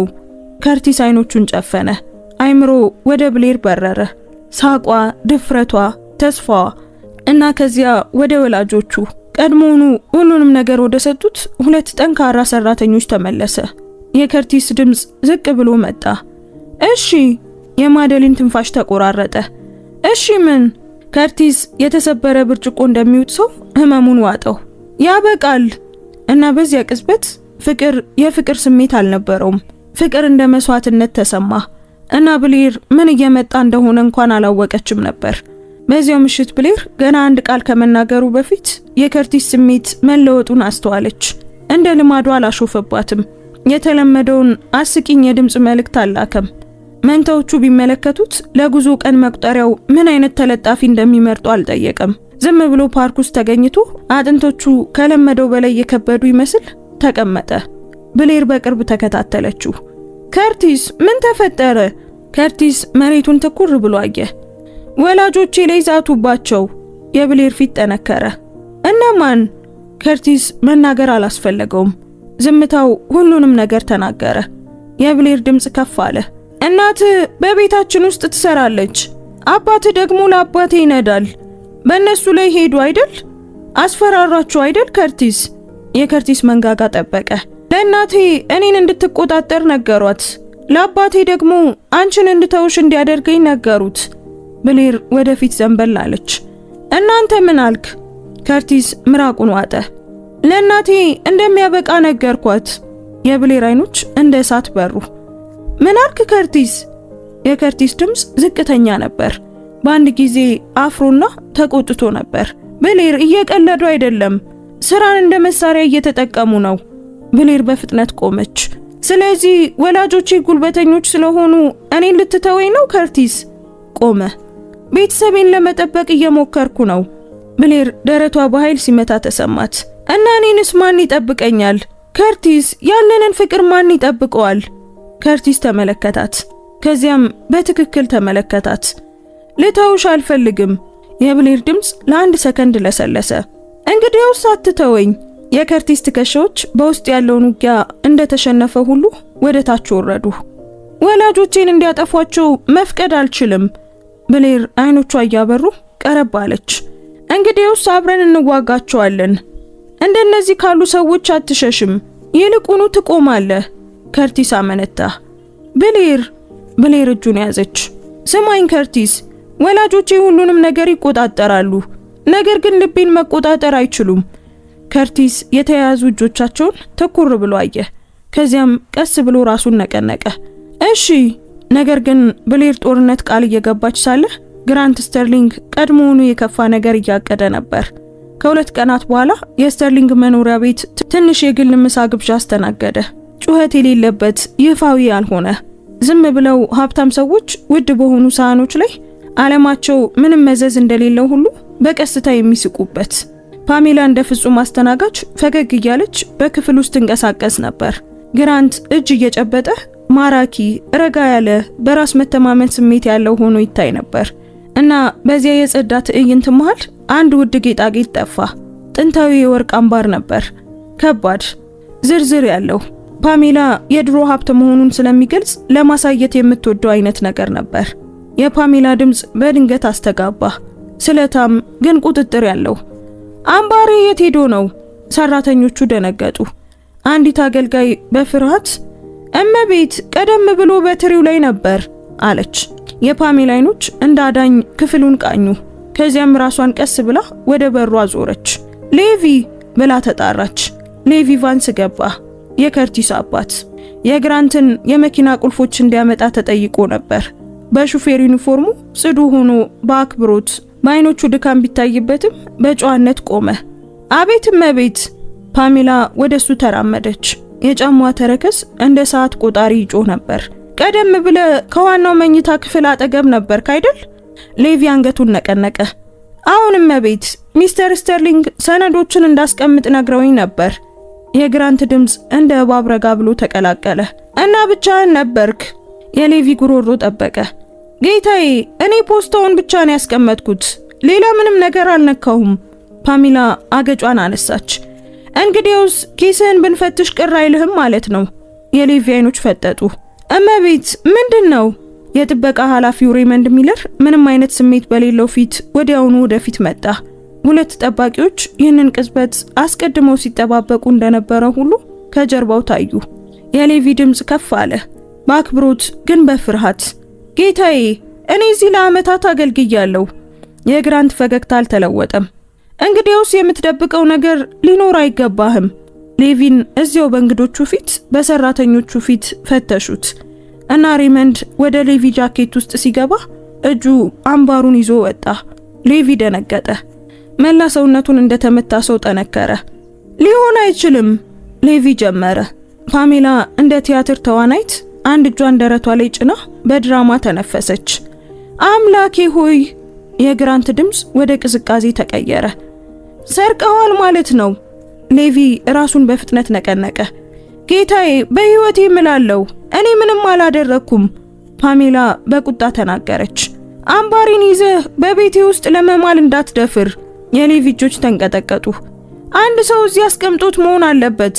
ግራንት እንግዶቹ እንዲሰሙት ብቻ ድምጹን ከፍ አደረገ። ፖሊስ ጥሩ! እና ፖሊስ በፍጥነት መጣ። በጣም በፍጥነት፣ ልክ ቀድሞ በመንገድ ላይ እንደነበረ ሁሉ። ሌቪ በግቢ ውስጥ በካቴና ሲታሰር ሰራተኞቹ በዝምታ ይመለከቱ ነበር። ፓሜላ የተጎዳች በመምሰል ከፊት ለፊት በር አጠገብ ቆመች። ነገር ግን አይኖቿ የረኩ ይመስሉ ነበር። በሌላ የከተማው ክፍል ከርቲስ ጥሪ ደረሰው። አዳመጠና ፊቱ ጠቆረ። ድምፁ ተሰባበረ። አባቱን አስረውታል። የእናቱ ድምፅ ተንቀጠቀጠ። ልጄ ሰርቋል እያሉ ነው። ከርቲስ እጆቹን የጣቱ አጥንቶች እስኪነጡ ድረስ አጥብቆ ጨመቀ። ያ ውሸት ነው፣ ማደሊን በሹክሹክታ ተናገረች። አውቃለሁ። የከርቲስ ደረት ተቃጠለ። አይምሮ በፍጥነት ይሮጣል፣ ልቡ ይጮሃል እና አንድ ሐሳብ እንደ መምቻ መታው። ብሌር ትክክል ነበረች። ወላጆቿ ማንኛውንም ነገር ለማድረግ አቅም አላቸው፣ ማንኛውንም ነገር። እና አሁን ግንኙነቱን ለማፍረስ ብቻ እየሞከሩ አልነበረም፣ ቤተሰብን በህይወት ለመቅበር እየሞከሩ ነበር። ሌቪ ከታሰረ ከ2 ሳምንታት በኋላ ከርቲስ ዓለም ወደ ጭካኔ ከተቀየረችበት ጊዜ ጀምሮ በትክክል እንዳልተኛ ሰው ይመስል ነበር። በትንሽ አፓርታማ ውስጥ አልጋው ጠርዝ ላይ ተቀምጦ ክርኖቹን በጉልበቱ ላይ አድርጎ ግርግዳው ለምን ሀያላን ሰዎች ተራ ቤተሰቦችን መጉዳት እንደሚያስደስታቸው የሚያስረዳ ይመስል ግርግዳውን ትኩር ብሎ ይመለከታል። ብሌር ከፊቱ ቆማለች። እጆቿን አጣጥፋ ድምጿን ለማረጋጋት እየሞከረች ነው። ነገር ግን አይኖቿ ይቃጠሉ ነበር። የከርቲስ ድምጽ ዝቅ ብሎ ወጣ። አባቴ አሁንም ታስሯል። እናቴ በትክክል መተንፈስ እንኳን አትችልም። ወላጆችሽ እንዳሸነፉ ሁሉ ፈገግ እያሉ ነው። ብሌር ራሷን በኃይል ነቀነቀች። ከርቲስ በመጨረሻም ቀና ብሎ አያት። እና ምን ማድረግ እንችላለን? እነሱ ቢሊዮነሮች ናቸው። እውነትን ገዝተው ውሸትን መሸጥ ይችላሉ። ብሌር ቀረብ አለች። እንግዲያውስ አንለምናቸውም፣ አንፈራቸውም። ይልቁኑ የራሳችንን ህይወት እንገነባለን። ከርቲስ በመራራነት ሳቀ። ምን አይነት ህይወት ነው የምንገነባው? የብሌር ድምጽ ይበልጥ ተሳለ። ብሌር፣ ቀድሞውኑ ወላጆችሽ አባቴን አጥፍተውታል። ከቀጠልን ደግሞ እናቴንም ያጠፏታል። ብሌር አገጯን አነሳች። እና እኔን ከተውከኝ ደግሞ አሁንም ያሸንፋሉ። ከርቲስ፣ ከዛ ወደ ቀጣዩ ኢላማ ብቻ ይሸጋገራሉ። ከርቲስ መመላለሱን አቆመ። መንጋጋው ጠበቀ። ምን እያልሽኝ ነው ብሌር? በግልጽ ተናገረች። እንጋባ። ከርቲስ አይኑን አርገበገበ። አሁን? አዎ፣ ብሌር መለሰች። አሁን፣ በኋላ ሳይሆን አሁን። አባት ሲፈታም አይደለም፣ ወላጆቼ ሲረጋጉም አይደለም፣ አሁን። የከርቲስ ድምጽ ተሰባበረ። ብሌር፣ እኔ ምንም የለኝም። ጣልቃ ገባች። እኔ ያለው ፍቅር አለን፣ እውነት አለን እና መቆጣጠር የሰለቻት ሴት አለች። ከርቲስ ትኩር ብሎ አያት። ውጊያውና ፍርሃቱ ፊቱ ላይ ይጋጫሉ። ይህንን ካደረግን መቼም ይቅር አይሉሽም። የብሌር ድምጽ ዝቅ አለ። እነሱ እኔን እንደወደዱኝ የገለጹት በወደዱኝ መንገድ አልነበረም። ሊቆጣጠሩት የሚችሉት የኔን ስሪት ነው የወደዱት። በዚያ ምሽት ብሌር አንድ ስልክ ደወለች። ለወላጆቿ ለጓደኞቿም አይደለም፣ ለጠበቃ ዳሪዮስ ፖፕ። ብሌር ከድሮ የኮሌጅ መምህራኖቿ በአንዱ በኩል በሚስጥር የተጠቆመ ወጣት። እሱ ብልህ ጥቁር ጠበቃ ነበር። ዳሪዮስ ታዋቂ አልነበረም፣ የሚታይ አልነበረም። ግን እሱ በአንድ ነገር ይታወቃል፣ በቀላሉ አይፈራም። ዳሪዮስ በማግስቱ ጧት ሲያገኛቸው ሳያቋርጥ አዳመጠ። ከዚያም የአባት ጉዳይ አጠራጣሪ ነው፣ ጊዜው፣ ማስረጃው፣ የታሰረበት ፍጥነት፣ ይህ ፍትህን አይሸትም፣ ስልጣንን ነው የሚሸተው። የከርቲስ ጡጫ ጠበቀ። ታዲያ ምን ማድረግ እንችላለን? ዳሪዮስ ብሌርን ተመለከተ። መጀመሪያ ራሳችሁን በህጋዊ መንገድ ጠብቁ። ሁለተኛ የእያንዳንዱን ዛቻ መዝገብ ያዙ። ሶስተኛ ጋብቻ እያቀዳችሁ ከሆነ ይህንን ተረዱ። ጋብቻችሁ በዚያ ቤተሰብ ቁጥጥር ላይ እንደተሰነዘረ ጥቃት ተደርጎ ይቆጠራል። ብሌር አልደነገጠችም። ጥሩ። ከርቲስ በአንድ ጊዜ ደፋርና አስፈሪ እንደሆነች ሁሉ ተመለከታት። ብሌር እጁን ያዘች። ስለዚህም ትንሽ ሰርግ አቀዱ። ጸጥ ያለ፣ ቀለል ያለ፣ ትልቅ አዳራሽ የለም። የቢሊየነር እንግዶች ስም ዝርዝር የለም። ካሜራዎችም የሉም። ዝም ብሎ ቤተክርስቲያን፣ ብሩህ መብራቶችና በእውነት የሚያስቡ ጥቂት ሰዎች ብቻ ነበሩ። የከርቲስ እናት ማደሊን በደከሙ አይኖችና በሚንቀጠቀጡ እጆች መጣች። ብሌርን አቅፋ በሹክሹክታ ይህ ውጥንቅጥ አንቺን በመንካቱ አዝናለሁ ልጄ አለች። ብሌርን በሹክሹክታ መለሰች። አልነካኝም። የከርቲስ አባት እዚያ መገኘት አልቻለም። ያለ መገኘት ክፍል ውስጥ እንደ ከባድ ወንበር ተቀምጦ ነበር። ማንም ሊንቀሳቀስ አልቻለም። የብሌር ጓደኞች ዜና ሚላም መጡ። እነሱ ንግግር አልጠየቁም፣ ስለ ድራማውም አላደረጉትም። ዞይ ዝም ብላ የብሌርን ትከሻ ጨመቅ አድርጋ አድርጊው፣ ወደ ኋላ እንዳትይሽ አለች። ሚላ በቀስታ ራሷን ነቀነቀች። ፍቅር ፍቃድ አያስፈልገውም ብሊ አለቻት። ስነ ስርዓቱን የሚያስፈጽሙት ፓስተር ሉካስ ግራሃም ነበሩ። ረጋ ያለ ድምጽና ደግ አይኖች ያሏቸው አዛውንት ፓስተር። ማደሊንን ከቤተ ክርስቲያን ለዓመታት ያውቋታል። ከርቲስንና ብሌርን ተመልክተው ይህ ዓለም እውነተኛ የሆነውን ነገር ይፈትናል፣ ነገር ግን እውነተኛ ፍቅር ሲፈተን አይሸሽም አሉ። ብሌር በመተላለፊያው ስትራመድ ከባድ ዘውድ አልደፋችም። ቀላል ልብስና የተረጋጋ ፊት ነበራት። እጆቿም አልተንቀጠቀጡም። ከርቲስ ከፊት ለፊት ቆሞ ላለመፈራረስ እየሞከረ ነበር። ወደሱ ስትደርስ እርግጠኛ ነሽ ብሌር ብሎ በሹክሹክታ ጠየቃት። ብሌርም በሹክሹክታ መለሰች፣ እርግጠኛ ነኝ። ፓስተር ግራምም ጥያቄውን ጠየቁ። ትቀበላለህ? እና ሳይጨርሱ የቤተ ክርስቲያኑ በሮች ተከፈቱ። ጥቁር ልብስ የለበሰ ሰው ስልኩን እንደ መሳሪያ ይዞ ወደ ውስጥ ገባ። እሱ እዚህ አልተጋበዘም ነበር። ፈገግ አላለችም። በቀጥታ ወደ ዳሪዮስ ሄዶ አንድ ነገር በሹክሹክታ ነገረው። የዳሪዮስ ፊትም ተለዋወጠ። ከርቲስ ወዲያውኑ ያን አስተዋለ። ምንድነው? ዳሪዮስ ጠጋ ብሎ በዝቅተኛ ድምጽ ተናገረ። የአባትህ የዋስትና ችሎት እንደገና ተራዘመ። ምንም ምክንያት አልተሰጠም። የብሌር አይኖች ጠበቁ። ሆን ብለው እያደረጉት ነው። የከርቲስ ጉሮሮ ጠበቀ። በእኔ ምክንያት እሱን እየቀጡት ነው። የብሌር ድምጽ ጠነከረ። አይ ክፉ ስለሆኑ ነው እየቀጡት ያሉት። ፓስተር ግራም ቅስፈቱን ወደ ቦታው ለመመለስ ጉሮሯቸውን በቀስታ አጸዱ። ክፋት ይህንን ቀን እንዲሰርቅ አንፈቅድም። ብሌር አገጯን አነሳች። ከርቲስ ይበልጥ እጆቿን አጥብቆ ያዘ እና እዚያው በሴል ውስጥ በተቀመጠ የታሰረ ሰውና በመኖሪያ ቤት ውስጥ በሚያሴሩት ሁለት ቢሊየነሮች መካከል ከርቲስና ብሌር ቃለ መሐላቸውን ፈጸሙ። ቀላል ስለሆነ ሳይሆን አስፈላጊ ስለሆነ ነበር። ምክንያቱም አንዳንዴ ፍቅር ሰዎች ጮክ ብለው ካልመረጡት በስተቀር አይተርፍም። ከዓመታት በኋላ የቫንስ ቤት ከእንግዲህ የቢሊየነር መኖሪያ አይመስልም፣ እውነተኛ ህይወት ይመስል ነበር። በተራ መጋረጃዎች ውስጥ የሚያልፍ የጧት ብርሃን፣ በበሩ አጠገብ የተሰለፉ ጫማዎች፣ ተለጣፊ ማስታወሻዎች የሞላበት ማቀዝቀዣ፣ እንደ ሙዚቃ ግድግዳዎቹ ላይ የሚያስተጋባ ሳቅ እና በዚያ ህይወት መካከል የብሌርና የከርቲስ መንታ ልጆች ኤቫ፣ አላናና ኤማራ አሁን የ10 ዓመት ልጆች ሆነው ቤቱን እንደ 3 ትናንሽ ተቆጣጣሪዎች አስተያየት እየሰጡ ያስተዳድሩታል። ከርቲስ በለመደው ፍጥነት በኩሽና ውስጥ ይንቀሳቀሳል። ፓንኬኮችን ይገለባብጣል፣ ምሳዎችን ያሽጋል እና ለውካታ አንድ ጆሮን ክፍት ያደርጋል። ቁጥር 1 አባት የሚል አፕሮን ለብሷል። አላና እንደ ቀልድ የገዛችለት ሲሆን መቼም እንዲያወልቁ አልፈቀደችለትም። ብሌር በደማቅ ሸሚዝ ደሴቷ አጠገብ ቆማ በስልኳ ኢሜሎችን ትፈትሻለች። ጸጉሯ በጽዳት ወደ ኋላ ተሰብስቧል። እሷ አሁንም በደም ስተርሊንግ ናት። አሁንም በውርስ ሀብታም ናት። አሁንም በንግድ ቦታዎች ትከበራለች። ነገር ግን በቤት ውስጥ የምትንቀሳቀስበት መንገድ የተለየ ነበር። እሷ አሁን እዚህ ቅርስ አይደለችም። እዚህ እሷ ብቻ ናት። ኤቫ የጀርባ ቦርሷን ለኩራት እንደከበዳት ሁሉ ይዛ መጀመሪያ ኩሽና ውስጥ ገባች። አባዬ አለች። ለአንድ አስፈላጊ ነገር መልስ እንድትሰጠኝ እፈልጋለሁ። ከርቲስ ቀና ብሎ አላየም። እንደገና ስለ ባዕድ ፍጡራን ከሆነ መልስ አሁንም አይ ነው። ኤቫ ፊቷን አኮሳተረች። አባዬ ስለ ባዕድ ፍጡራን አይደለም፣ ስለ ሂሳብ ፈተናዬ ነው። 100 ካመጣው በፓንኬኬ ላይ ተጨማሪ ሲረፕ አገኛለሁ አይደል? ከርቲስ ከፊቷ ሳህን አቀረበ። 100 ካመጣሽ ሲረፕና ክሬም እና ለአንድ ሙሉ ቀን የመመካት መብት ታገኛለሽ። ኤቫ ውል እንደተፈራረሙ ሁሉ በቁም ነገር ራሷን ነቀነቀች። አላና ቀጥላ ገባች። ጸጉሯ በከፊል ተሰርቶ ብሩሹን እንደ ማይክሮፎን ይዛ ነበር። ትኩረት ስትል አወጀች። ሰበር ዜና!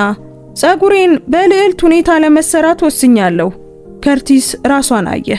የልዕልት ሁኔታ ማለት ጉንጉን ማለትሽ ነው? አላና አረመችው። አይ የንግስት ጉንጉን ነው። በጣም ልዩነት አለው አባዬ። ኢማራ በመጨረሻም ገባች። እንደ ሁልጊዜው ረጋ ብላና በትኩረት ነበር። ኩሽናውን ቃኘችና ከርቲስን ተመለከተች። አባዬ ፓንኬኮቹን በጣም ቀድመ ገለባበጥካቸው። ከርቲስ አይኑን አርገበገበ። በጣም ቀድሜ? ኢማራ ራሷን ነቀነቀች። አዎ አባዬ፣ በበቂ ሁኔታ ወርቃማ አልሆኑም፣ በስሜት አልበሰሉም። አላና በሳቅ ፈነዳች። በስሜት አልበሰሉም ማለት እብደት ነው። ከርቲስ እጁን እንደሰጠ ሰው እስፓቱላውን አነሳ። እሺ ወይዘሮ የምግብ ተቺ። ብሌር ፈገግ እያለች ራሷን ነቀነቀች። ከርቲስ አትከራከራት፣ እሷ ሁሉንም ነገር ታጠናለች። ኢማራ ወደ ብሌር ጠቆመች። እማዬ አታዘናጊው፣ እሱ ትኩረት ማድረግ አለበት። ቁርሳችን የዚህ ቤት መሰረት ነው። ብሌር በቀስታ ሳቀችና ወደ ኢሜሎቿ ተመለሰች። እሺ እመቤት። ይህ የነሱ ዜማ ነበር። ብሌር ታቀርባለች፣ ኢንቨስትመንቶችን ትይዛለች፣ ወደ ስብሰባዎች ትሄዳለች፣ የወደፊቱን ታረጋግጣለች። ነገር ግን ከርቲስ እሱ ቤቱን ያስተዳድራል፣ ልጆችን ትምህርት ቤት ያደርሳል፣ ልብስ ያጥባል፣ የመኝታ ሰዓት ተግባራትን ያከናውናል፣ ልጅነትን የሚገነቡ ትናንሽ ነገሮችን ያደርጋል። እና መኝታዎቹ ይህንን ያውቁ ነበር። ከቁርስ በኋላ ከርቲስ እንደ አሰልጣኝ በሩ አጠገብ አሰለፋቸው። ቦርሳዎች ተፈትሸዋል አለች ኤቫ። ምሳዎችም ተፈትሸዋል መለሰች ኢላና። የቤት ስራ። ኢማራ ፎልደሯን አነሳች። ደግሜ ፈትሻለሁ። ደግሞም አባዬ የፍቃድ ወረቀቱ ላይ የተሳሳተውን ፊደል አርሜለታለሁ። ደግሜ ፈትሻለሁ። ደግሞም አባዬ የፍቃድ ወረቀቱ ላይ የተሳሳተውን ፊደልም አርሜለታለሁ። ከርቲስ በድራማ ተነፈሰ። በሆነ ምክንያት 3ኛ ክፍልን እንደማልወደው አውቅ ነበር። ሴቶቹ እየሳቁ ወደ ውጪ ሮጡ። ብሌር ወደ ከርቲስ ጠጋለች። ድምጿ ይበልጥ የለሰለሰ ነበር። ድንቅ ስራ እየሰራ ነው ከርቲስ። እሱ ተራ ነገር ለማስመሰል እየሞከረ ትከሻውን ሰበቀ። መደረግ ያለበትን ነው የማደርገው። ብሌር እጁን ያዘች። ጸጉር ለመጎንጎን ትፈራ የነበረበትን ጊዜ አስታውሳለሁ። ከርቲስ አጉረመረመ። ብሌር ፈገግ አለች። አሁን በ15 ደቂቃ ውስጥ 3 ራሶችን ሰርተህ ትጨርሳለህ። ከርቲስ በጨዋታ መንፈስ ጠጋ አለ። ያ ትልቅ ተሰጥኦ ነው። ነገር ግን በዚያ ሞቅ ያለ ቅጽበት እንኳን የብሌር ስልክ ጠራ። የደዋዩን ስም ስታይ ፊቷ ተለወጠ። ፓሜላ ስተርሊንግ። ከርቲስ ወዲያውኑ አስተዋለ። እናትሽ ናት አይደል? ብሌር አመነታች። ከዚያም በተረጋጋ ድምጽ መለሰች። ሄሎ ማዬ። የፓሜላ ድምጽ በቀዝቃዛና በጨዋነት መጣ። ብሌር፣ በዚህ ሳምንት መጨረሻ ወደ ከተማ እመጣለሁ። አባትሽና እኔ ልጆቹን ማየት እንፈልጋለን። የብሌር መንጋጋ ጠበቀ። ለአመታት ለማየት ጠይቀሽ አታውቂም። ፓሜላ በለሰለሰ ድምጽ መለሰች። እኛ እኮ አያቶቻቸው ነን፣ የማየት መብት አለን። የከርቲስ አይኖች ጠበቁ። የብሌር ስልክ ላይ ያለው እጅም ጠበቀ። ፓሜላ ስለ አየር ሁኔታ እያወራች ይመስል ጨመረች። እና ከርቲስንም ይዘሽው ነይ። አባትሽ ጥቂት የሚለው ቃላቶች አሉት። የብሌር ሆድ ተሸበረ። ምክንያቱም እሷ ያንን ቃና ታውቋለች። ያ የፍቅር ቃና አልነበረም። ያ ቃና ማስጠንቀቂያ ነበር። ጥሪውን በቀስታ በቃችና ከርቲስን ተመለከተች። ከርቲስ መጀመሪያ ተናገረ። አሁንም እየተከታተሉን ነው አለች ብሌር። ሞቃቱ ኩሽና በድንገት የቀዘቀዘ መሰለ። ያለፈው ታሪክ ገና አላበቃም ነበር። ፓሜላ ከደወለች ከ2 ወራት በኋላ የቫንስ ቤት አሁንም በልምድ ተግባራት ፓንኬክና የቤት ስራ ደመቅ ብሎ ነበር። ነገር ግን የብሌር አካል እየተለወጠ ነበር። ድካሟ እየጨመረ መጥቷል። ሳልና የማዞር ስሜቷ ችላ ለማለት የማይቻል ሆነ። አንድ ቀን ከሰዓት በኋላ ከርቲስ እጆቿን ትኩር ብላ ስትመለከት አገኛት። ብሌር እንደገና ወደዚያ ተመለስን እንዳትኝ አላት ድምጹ እየተንቀጠቀጠ። ብሌር አልተከራከረችም። ወደ ሆስፒታል መሄድ አለብን። ተስፋን ሳታጋንን የምትጠብቅና ረጋ ያለ ድምጽ ያላት ዶክተር ኤሊና ዋተርስ የብሌርን ፋይል አጠናች። ከርቲስን ተመለከተችው። ሚስተር ቫንስ ባለቤቱ በአስቸኳይ ሕክምና ያስፈልጋታል። ምን ያህል ከባድ ነው? ከርቲስ በጭንቀት ተዋጠ። ጊዜ እንዳናባክን የሚያስገድድ ነው። በዚያ ምሽት መንታዎቹን አስቀመጧቸው። ኤቫ መጀመሪያ ተናገረች። እማዬ የዶክተር ጉዞሽ እንደገና ሊጀመር ነው? አላና በትንሽ ድምጽ ለማሾፍ ሞከረች። እንደዚያ ከሆነ በትህትና የቅሬታ ደብዳቤን እጽፋለሁ። ኢማራ ግን ዝም ብላ ተመለከተች። እውነቱን ንገሩን። ብሌር ራሷን ነቀነቀች። እማዬ እንደገና ከዶክተሮች እርዳታ ያስፈልጋታል? እማዬ እንደገና ከዶክተሮች እርዳታ ያስፈልጓታል። ረዘም ላለ ጊዜ ጠፋለሁ። ሆስፒታል እንደመተኛት ማለት ነው? ኤቫ ጠየቀች። አዎ ብሌር መለሰችላት። አላና አገጯን አነሳች። ስለዚህ አባዬ እንደገና በሙሉ ኃላፊነት ላይ ነው ማለት ነው?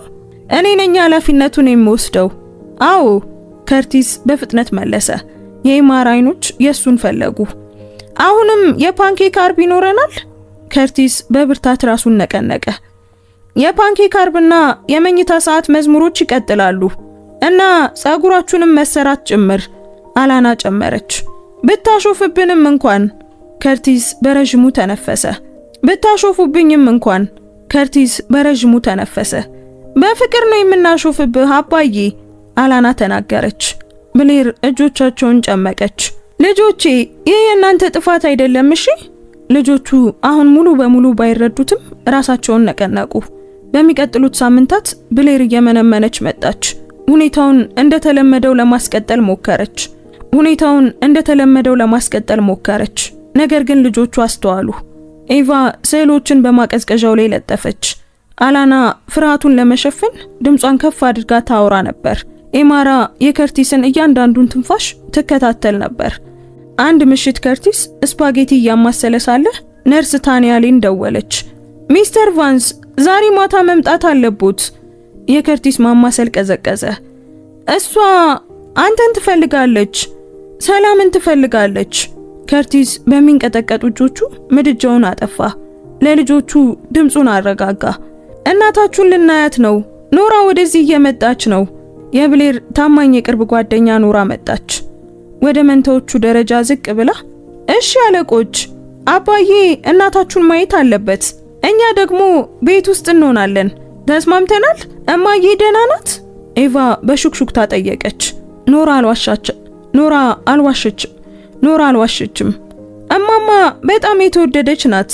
እኔ የማውቀው ያንን ነው። ሆስፒታል ውስጥ ከርቲስ ደረቱ ሲጠብቅ ተሰማሁ። ብሌር ደካማ ትመስላለች፣ ነገር ግን አይኖቿ ስለታም ነበሩ። እጁን ያዘችው። ከርቲስ እባክህን እንደገና ቃል ግባልኝ። ይህንን አታድርጊ ብሌር በታነቀ ድምፅ ጠየቃት። ቃል ግባልኝ፣ ልጆቹን እንደምትጠብቃቸው ቃል ግባልኝ። እባክህ ወላጆቼ ልባቸውን እንዲመርዙት አትፍቀድ። ከርቲስ እንደ ማዕበል የታመቀ እንባውን ይዞ ራሱን ነቀነቀ። ቃል እገባለሁ፣ በፍጹም አልፈቅድም። ብሌር ፈገግ ብላ በቀስታ ተነፈሰች። በዚያው ምሽት በጩኸት ሳይሆን በጸጥታ በፍቅርና ከርቲስ እጇን እንደያዘው አረፈች። በማግስቱ ጧት ከርቲስ ልጆቹን አስቀመጠ። እማዬ ወደ ቤት አትመለስም አላቸው በቀላል ቃላት። ስለዚህ ሰማይ ቤት ናት? ኤቫ ጠየቀች። አዎ ሰማይ ቤት ፓንኬክ አለ አባዬ? አላና ድምጿ እየታነቀ ጠየቀች። ከርቲስ ግማሽ ሳቅ ግማሽ ስቅስቅ ያለ ትንፋሽ አወጣ። ሰማይ ቤት ጥሩ ነገር ሁሉ ያለ ይመስለኛል። ኢማራ አሁንም ማስታወሻዎቹን በማቀዝቀዣው ላይ ማድረግ እንደሚችሉ ጠየቀች። ከርቲስ እንደሚችሉ ቃል ገባላቸው። የቀብር ስነ ስርዓቱ ከ3 ቀናት በኋላ ተፈጸመ። በደመቀ ቤተክርስቲያን ውስጥ ከርቲስ ከልጆቹ ጋር ጥቁር ልብስ ለብሶ ቆመ። ከዚያም ፓሜላና ግራንት ስተርሊንግ መጡ። ፓሜላ ሐዘኑን የገዛችው ይመስል ገባች። ግራንት ከርቲስን እንደ ቆሻሻ ተመለከተው። ግራንት ተጠጋ። ደሃ ሰውን ወደ ህይወታችሁ ውስጥ ስታስገቡ የሚሆነው ይህ ነው አለ። እዚህ አይደለም። የከርቲስ አይኖች ቀዘቀዙ። በትክክል እዚህ ነው አለች ፓሜላ በሐዘንተኞችና በብሌር ምስል ፊት ጣቷን ወደሱ ቀሰረች። አንተ ዝም ብለህ አላገባሃትም። መንታዎቹ የከርቲስን እጆች ያዙ። ግራንት ዝቅ ብሎ በዛቻ ተናገረ። ይህ ነገር ገና አላበቃም። ከርቲስ አልጮህም። ዝም ብሎ ብቻ ወደፊት በመሄድ በስተርሊንግ ቤተሰብና በልጆቹ መካከል እንደ ግድግዳ ቆመ። ብሌር ገና መሬት ሳታርፍ ጥቃቱ ተጀመረ። በማግስቱ ጧት ቤቱ በሚያስደነግጥ ሁኔታ ጸጥ ብሎ ነበር። ልጆቹ ነገሮችን ላለማክበድ የሚጥሩ ትናንሽ መርማሪዎች ይመስሉ ነበር። ኤቫ ፀሐይ ሳለች። አላና አክብሮት በሌለው ቶስተር ላይ አማረረች። አማራ የጉዞ ቀን መቁጠሪያውን ትኩር ብላየች። የበሩ ደውል ተደወለ። አንድ መልእክተኛ ለከርቲስ ኢንቨሎፕ ሰጠው። ተከሰሃል። የልጆች ጥበቃና የንብረት ቁጥጥር ጥያቄ ነው። ከርቲስ በግርምት ተመለከተው። አባዬ ያ ምንድን ነው? ኤቫ ጠየቀች። ይህ የአዋቂዎች ስራ ነው ልጄ። በሌላኛው የከተማው ክፍል ስተርሊንጎች ከጠበቃቸው ማርከስ ኬን ጋር ተቀመጡ። የእናንተ አቅጣጫ ቀላል ነው አለ ኬን። አባታቸው የማይረጋጋና ብቁ እንዳልሆነ ተናገሩ። ልጆቹ በእናንተ ስር እስኪሆኑ ድረስ ንብረቱን አግዱ። ያለሷ እሱ ምንም አይደለም። ግራንት አሾፈ። ይህንን በፍጥነት ይማራል ፓሜላ ጨመረች። ከርቲስ ወረቀቶቹን ለኖራ አሳያት። እነሱ ሁሉንም ነገር ይፈልጋሉ ኖራ። እነሱ ልጆቹን ሳይሆን ቁጥጥሩን ነው የሚፈልጉት መለሰች። በእውነት ተዋጋቸው ከርቲስ። ኖራ ከርቲስን በሀብት የማይደነቀው ዳሪዮስ ፖፕ ጋር እንዲገናኝ ወሰደችው። ለገንዘብ ብለህ እንደቀረብካት ሊያስመስሉ ነው ዳሪዮስ አስጠነቀቀ። ዋነኛው ተንከባካቢ አንተ እንደነበርክ ማረጋገጫ ያስፈልገናል። ሁሉንም ነገር ቤት ውስጥ የማደርገው እኔ ነበርኩ። ከርቲስ ራሱን ነቀነቀ። ጫናው ጨመረ። የትምህርት ቤት አማካሪው ስለ ስጋቶች ደወለ። ከርቲስ ለልጆቹ እቅዱን ነገራቸው። ስለ ህይወታችሁና ማን እንደሚንከባከባችሁ እውነቱን ተናገሩ። ያ በጣም ቀላል ነው አለች ኤቫ። አባዬ የፓንኬክ ዋና ስራ አስኪያጅ እንደሆነ እንነግራችኋለን አላና ጨመረች። ኤማራ ተመለከተችውና እና እንድንመርጥ ቢያደርጉንስ አባዬ? ቤት እንደሆነ የሚሰማችሁን ቦታ ምረጡ አለ ከርቲስ ደረቱን እያመመው። ስተርሊንጎች የፍቅር ታሪኩን ወደ ማጭበርበር ለመቀየር እየሞከሩ ነበር። ነገር ግን ማህበረሰቡ መታዘብ ጀምሮ ነበር። ከአንድ ሳምንት በኋላ ፍርድ ቤቱ የቀዘቀዘ መሰለ። ፓሜላ አልማዝ አድርጋ መጣች። ግራንት የቢሊየነር ፈገግታን ተላብሷል። ጠበቃቸው ኬን ትዕቢት ይታይበት ነበር። ከርቲስ ከዳሪዮስ ጋር ተቀምጦ የትምህርት ቤት መዝገቦችን ሲገለባብጥ፣ መንታዎቹ ለእግራቸው በጣም ረጅም በሆነ ወንበር ላይ ተቀመጡ። ይህ ክፍል የህግ መርማሪዎችን ይሸታል ኤቫ በሹክሹክታ ተናገረች። እና ውድ የሆኑ ውሸቶች አላና ጨመረች። ዳኛ ሰሌና ባክስተር ገቡ። 100 ሀብታሞች የማይገባቸውን ነገር በገንዘብ ለመግዛት ሲሞክሩ ያዩ ሴት ይመስሉ ነበር። ኬን ቆመ። አባታቸው አቅም የሌለውና የተጨነቀ ነው። እነዚህ ልጆች በስተርሊንጎች መረጋጋት ይገባቸዋል። ዳሪዮስ ለከርቲስ ቆመ። ማርከስ ከርቲስን በገንዘብ ላይ ጥገኛ እንደሆነ ለማስመሰል ትዕይንት አቀረበ። ከሷ በታች የሆነን ሰው እንዳታገባ ለምነናት ነበር ስትል ፓሜላ በውሸትና ድምጿን ለድራማ እንዲንቀጠቀጥ እያደረገች ተናገረች። እነዚህ ልጆች ደማችን ናቸው ግራንት ጨመረ። ዳኛ ባክስተር ወደ ከርቲስ ዞሩ። ስለ ዕለታዊ ህይወታቸው ንገረኝ። እኔ ነኝ የምቀሰቅሳቸው። ምግብ እሰራላችኋለሁ፣ ምሳም አዘጋጃለሁ፣ የቤት ስራዎችን አብረን እንሰራለን። ከርቲስ በጽናት መለሰ። ብሌር የገንዘብ ምንጭ ነበረች፣ ነገር ግን ቤት ውስጥ ያለውን ስራ ሁሉ የምሰራው እኔ ነበርኩ። ተጋግዘን ነው የምንኖረው። ኬን አሾፈ። ያለኛ እርዳታ መረጋጋትን መስጠት ትችላለህ? መቃወሚያ ዳሪዮስ ጣልቃ ገባ። ተቀባይነት አለው ዳኛው ወሰኑ። ዳኛ ባክስተር ወደ መንታዎቹ ዞሩ። ማን ነው ከእንቅልፋችሁ የሚያነሳችሁ? አባዬ ነው አለች ኤቫ። ምግብ የሚሰራላችሁስ ማን ነው? አባዬ ኤላና መለሰች። እሱ ሼፍ የሆነ ይመስሏል፣ ግን ቶስተሩን ያቃጥለዋል። የቤት ስራችሁን የሚረዳችሁ ማን ነው? አባዬ ነው አለች ኤማራ። እማዬ መልሶቹን ትፈትሽ ነበር፣ ግን አባዬ ስራውን ይሰራል። ማን ነው የሚያስተኛችሁ? አባዬ ነው። የተሳሳተ ግጥም እየዘፈነ ነው የሚያስተኛን። አላና ሳቀች። እማዬ ሁሌ ትስቅበት ነበር። ክፍሉ ጸጥ አለ። ልጆች ከአባታችሁ ጋር ስትሆኑ ሰላም ይሰማችኋል? አዎ በአንድ ድምፅ መለሱ።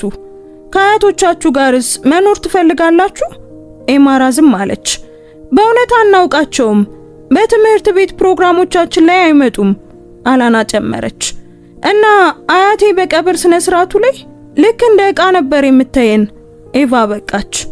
የፍርድ ቤቱ ዝምታ በእነሱ ላይ ሲከብድ የፓሜላ ፊት ጠነከረ። ግራንትም ተረበሸ። ዳኛ ባክስተር ወደ ፓሜላና ግራንት ዞረው ድምጻቸውን አጥብቀው ተናገሩ። እርቃችሁ የቆያችሁባቸውን ልጆች ጥበቃ ትፈልጋላችሁ? ፓሜላ ወዲያውኑ መለሰች። እኛ በሐዘን ላይ ነበርን። የዳኛ ባክስተር አይኖች ስለታም ሆኑ። በሐዘን ላይ ነበራችሁ? ግን በቀብር ስነ ስርዓቱ ማግስት የጥበቃ ወረቀቶችን ለማስገባት ጊዜ ነበራችሁ አይደል? ዝምታ ሰፈነ። ከዚያም ዳኛው ከርቲስን ተመልክተው በግልጽና በመጨረሻ ውሳኔ ሚስተር ቫንስ ልጆቹ ካንተ ጋር ይቆያሉ አሉት። የፓሜላ ራስ ቀና አለ። ምን? ግራንት በቁጣ ግማሽ መንገድ ቆመ። ክቡርነቶ፣ ዳኛ ባክስተር መዶሻቸውን አንድ መቱት። ተቀመጥ። ይህ ፍርድ ቤት እንጂ ገበያ አይደለም። የልጆች ጥበቃም ግዢ አይደለም። የፓሜላ ድምፅ ከፍ አለ። የውሸት ልስላሴዋ ጠፋ። እሱ ምንም አይደለም። ዳኛ ባክስተር አቋረጧት።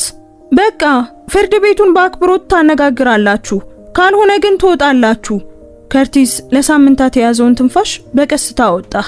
መንታዎቹ እጆቹን ይዘው በህይወታቸው ከባዱን ፈተና እንዳለፉ ሁሉ ፈገግ አሉ። በክፍል ውስጥ በስተርሊንግ በኩል ፓሜላና ግራንት ከርቲስን ተመለከቱት። ገንዘብ ሁል ጊዜ ይገዛል ብለው ያሰቡትን አንድ ነገር እንዳጡ ሁሉ፣ ቁጥጥር። ከፍርድ ቤቱ ውሳኔ በኋላ በማግስቱ ጠዋት ከርቲስ በእፎይታና በፍርሃት ድብልቅ ስሜት ነቃ። እፎይታ የተሰማው ምክንያቱም ዳኛው ወስነዋል። ፍርሃቱ ደግሞ ምክንያቱም ስተርሊንጎች ሽንፈትን እንደማይቀበሉ ያውቃል። እነሱ የሚቀበሉት ቁጥጥርን ብቻ ነው። አሁንም በብሌር ቤት ውስጥ ነበር። የልጆቹ ቤት በትዝታና በእሱ አሻራዎች የተሞላው ቦታ። ኮሪደር ውስጥ የቤተሰብ ፎቶ አለ። ሶፋው ላይ ብሌር የምትወደው ብርድ ልብስ። የኢማራ የጉዞ ቀን መቁጠሪያ አሁንም ማቀዝቀዣው ላይ ልክ እንደ ቀዘቀዘ ተስፋ ተለጥፏል። ኤቫ አይኖቿን እያሻሸች መጀመሪያ ወደ ኩሽናው ገባች። አባዬ አሁን ማረፍ እንችላለን ማለት ነው? ከርቲስ የውሸት የተረጋጋ ፈገግታ አሳየ። ትንሽ መተንፈስ እንችላለን። አላና በድራማ ተነፈሰች። ጥሩ፣ ምክንያቱም ፍርድ ቤቶች አባዬ የኔ ምርጫ አይደሉም። ኤማራ ማቀዝቀዣውን ከፍታ መቁጠሪያውን አየችና ከርቲስን ተመለከተች። ከርቲስ አልዋሽም። እንወጣዋለን፣ ሁሉንም ነገር እንወጣዋለን እሺ አለ። ከዚያም የፊት በሮች ተከፈቱ። አንድ ሰው የኔ ነው ብሎ ያሰበውን ነገር ለመጠየቅ እንደሚገባው ሁሉ ከባድ የእግር ድምፅ በቤቱ አስተጋባ። ፓሜላ ስተርሊንግ ከግራንት ጋር ገባች። ከኋላቸው ሁለት የጥበቃ ሰራተኞችና ክሊፕቦርድ የያዘች ዘመናዊ ሴት ነበሩ። ከርቲስ ወዲያውኑ ከኩሽና ወጣና ወደ ልጆቹ በሚወስደው ኮሪደር ፊት ለፊት ቆመ። ፓሜላ ሰላም አላለችውም። ልጆቹ እንዴት እንዳደሩም አልጠየቀችም። ግድግዳው ላይ ያለውን የቤተሰብ ፎቶ እንኳን አልተመለከተችም። በቀጥታ ወደ ስራዋ ገባች። እቃዎቻችሁን ሸክፉ አለች ፓሜላ። የከርቲስ መንጋጋ ጠበቀ። ይቅርታ ምን? የግራንት ድምፅ ረጋ ያለ ግን ጨካኝ ነበር። ይህ የኛ ቤት ነው። የከርቲስ አይኖች ጠበቁ። ግን የብሌርም ቤት ነበር። ፓሜላ ራሷን ዘንበል አደረገች። ብሌር ግን አሁን የለችም። ቃላቶቹ ለመጉዳት ሆነ ብለው የተወረወሩ ስለታም ነበሩ። ኤቫ የድምፅ ጩኸት ሰምታ በጀርባ ቦርሷ ወደ ውጭ ወጣች። ፓሜላንና ግራንትን ስታይ ደነገጠች። አላናም ከኋላዋ መጣች። ኦ ድንገተኛዎቹ አያቶች! ኤማራ መጨረሻ ላይ መታ ከከርቲስ ጀርባ እንደ ትንሽ ጠባቂ ቆመች። የፓሜላ አይኖች ልጆቹን ሳይሆን ንብረት እንደሚቆጥር ሰው በፍጥነት አየቻቸው። ክሊፕቦርድ የያዘችው ሴት ወደፊት መጣች። ሚስተር ቫንስ፣ እኔ ታማራ ክራውፎርድ ነኝ። በስተርሊንግ የህግ ቡድን የተመደብኩ የንብረት አስተዳዳሪ። አንተና ልጆቹ ዛሬ ይህንን ንብረት ለቃችሁ እንድትወጡ በይፋ ተነግሯቸዋል። የከርቲስ ድምፅ በቁጥጥር ስር ነበር። ዳኛ ጥበቃ ሰጥቶኛል። እንደ ቆሻሻ ልታስወጡን አትችሉም። ታማራ ክራውፎርድ ክሊፕቦርዷን አነሳች። የልጆች ጥበቃና የንብረት ይዞታ የተለያዩ ናቸው። ይህ መኖሪያ ቤት በስተርሊንግ ቁጥጥር ስር ነው የቀረው። ጠበቃህን ማማከር ትችላለህ። ግራንት ፈገግ አለ። የፈለግከውን አማክር፣ ግን ትወጣለህ። አላና ለኤቫ በሹክሹክታ ተናገረች። አባዬ ፍርድ ቤት ውስጥ ድራማ ድምጽ የለም ብሏል። እዚህ ግን ምንም አላለም። ኤቫ መለሰች። አማራ ቀና ብላ ከርቲስን አየች። መሄድ አለብን። ከርቲስ ምራቁን ዋጠ። ከዚያም ራሱን ነቀነቀ። በመረጋጋት እንሸክፋለን። የፓሜላ ከንፈሮች ተጣመሙ። ጥሩ፣ ቢያንስ አሁን ቦታህን እየተማርክ ነው። የከርቲስ አይኖች ቀዘቀዙ። የኔ ቦታ ከልጆቼ ጋር ነው። ፓሜላ በቁጣ እንግዲያውስ ይዛቸው ሂድ አለች። ከርቲስ እነሱ በሚደሰቱበት ትዕይንት ውስጥ መግባት ስላልፈለገ አልተከራከረም። ዞሮ ለልጆቹ በቀስታ ተናገረ። ልጆች የትምህርት ቤት ዩኒፎርማችሁን፣ የምትወዱትን ቢጃማና አስፈላጊ ነገሮችን ያዙ። ሁሉንም ሳይሆን ትርጉም ያላቸውን ብቻ። አላና ራሷን ነቀነቀች። የጥርስ ብሩሽንና የተሞላውን ፓንዳዬን ይዛለሁ። ፓንዳው ብዙ ነገሮችን አይቷል። ኤቫ አለች። የማየን ሻርፕ ይዛለሁ። ኤማራ በቀስታ እኔ ፎቶአችንን ይዛለሁ አለች። በፍጥነት ሸከፉ። ምንም ጩኸት የለም። እቃ መስበር ድራማም የለም። ዝም ብሎ በጠላቶች ፊት ላለመሰበር የወሰነ አባት እንቅስቃሴ ብቻ ነበር። በከረጢቶች ወደ ታች ሲወርዱ ፓሜላ እንዳሸነፈች ሁሉ ስትመለከት ቆይታለች። ግራንት ወደ ጎን ራቅ ብሎ ውጪ መኪና አለ፣ አሁን መሄድ ትችላላችሁ አለ። ከርቲስ ተመለከተው። በራሳችን መንገድ እንሄዳለን። ከዚያም ከርቲስ ስልኩን አውጥቶ ለኖራ ደወለ። ኖራ በመጀመሪያው ጥሪ መለሰች። ከርቲስ። የከርቲስ ድምጽ ጠባብ ነበር። እያስወጡን ነው። የኖራ ቃና ወዲያውኑ ተለወጠ። እሺ እየመጣው ነው። ከ15 ደቂቃ በኋላ የኖራ መኪና ወደ ግቢው ገባ። ኖራ ጂንስና ብሌዘር ለብሳ ጸጉሯን ወደ ኋላ ሰብስባ አይኖቿ በርተው ወረደች። ያለ ፍርሃት ወደፊት በር ሄዳ ፓሜላና ግራንትን ቀጥ ብላ ተመለከተች። እንግዲህ የምታደርጉት ብቸኛው ቀሪ ነገር ይሄ ነው አለች ኖራ። ፍርድ ቤት ስትሸነፉ ማድረግ የቻላችሁት ይሄንን ነው አይደል? ግራንት አሾፈ። በስተርሊንግ ጉዳይ ውስጥ ጣልቃ ባትገቢ ይሻላል። ኖራ አልደነገጠችም። ሐዘንን ወደ ስልጣን ጨዋታ ስትቀይሩ የኔም ጉዳይ ሆኗል። ታማራ ክራውፎርድ ጉሮሯን አጸዳች። እመቤት ባክሽ፣ ኖራ አቋረጠቻት። ወረቀት ለመከራከር እዚህ አልመጣሁም። እዚህ የመጣሁት እነዚህ ልጆች አስተማማኝ ቦታ እንዲኖራቸው ለማድረግ ነው። ወደ መንታዎቹ ዞራ ወዲያውኑ ለሰለሰች። እሺ ሶስቱ አለቆች ከአክስቴ ኖራ ጋር ነው የምትሄዱት። በእኔ ቤት የቤት ህግ አለ። የቤት ስራ መጀመሪያ፣ ከዛ ደግሞ ቀልድ ሁለተኛ፣ መክሰስ ሁሉ ጊዜ ነው። አላና እጇን አነሳች። ፒዛ ይፈቀዳል? ኖራ ፈገግ አለች። ፒዛ ከቤት ስራ በኋላ የምንወያይበት ይሆናል። ኤቫ ወዲያውኑ አቀፈቻት። ኤማራ እንደተስማማች ሁሉ ራሷን ነቀነቀች። ከርቲስ ቦርሳዎቹን ወደ ኖራ መኪና ጫነና መኖሪያ ቤቱን ለመጨረሻ ጊዜ ተመለከተ። እሱ ዝም ብሎ ህንጻ አልነበረም፣ ብሌር ነበረች። ፓሜላና ግራንት ደግሞ በበሩ ላይ ቆመው እሷን እንዳጠፏት ሁሉ ይመለከቱት ነበር። ከርቲስ ፊቱን አዞረ፣ ምክንያቱም ለግድግዳዎቹ ሊዋጋ አልነበረም፣ እሱ ለእውነት ሊዋጋ ነበር። እየሄዱ ሳሉ የኖራ ስልክ ጠራ። ስክሪኑን አየችና ፊቷ ጠቆረ። ከርቲስ ያንን አስተዋለ። ምንድነው ኖራ? ድምጿ ዝቅ አለ። የማይታወቅ ቁጥር ነው፣ ግን መልእክቱ እንዲህ ይላል። በቀስታ አነበበችው። በሌቪ ላይ ምን እንዳደረጉ አውቃለሁ፣ አይቼዋለሁ፣ እና ማረጋገጥ እችላለሁ። የከርቲስ መላ ሰውነት ቆመ። ምክንያቱም ያለፈው ታሪክ፣ የሌቪ ጉዳይ፣ ሴራው፣ ህመሙ እየተመለሰ ነበር። እንደገና ለመጉዳት ሳይሆን የማይነኩ መስሏቸው የነበሩትን ሰዎች ለማጋለጥ።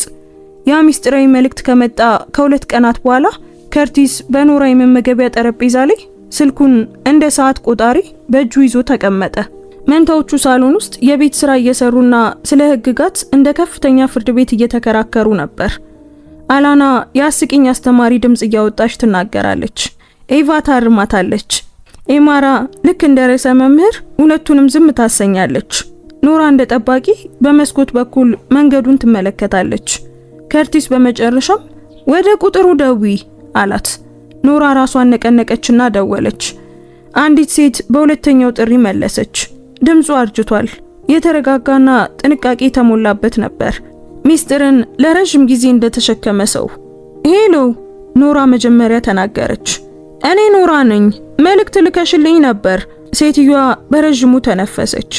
ስሜ ኦሊቪያ ሌዊስ ይባላል። በስተርሊንግ መኖሪያ ቤት ለ30 ዓመታት ሰርቻለሁ። የከርቲስ አይኖች ጠበቁ።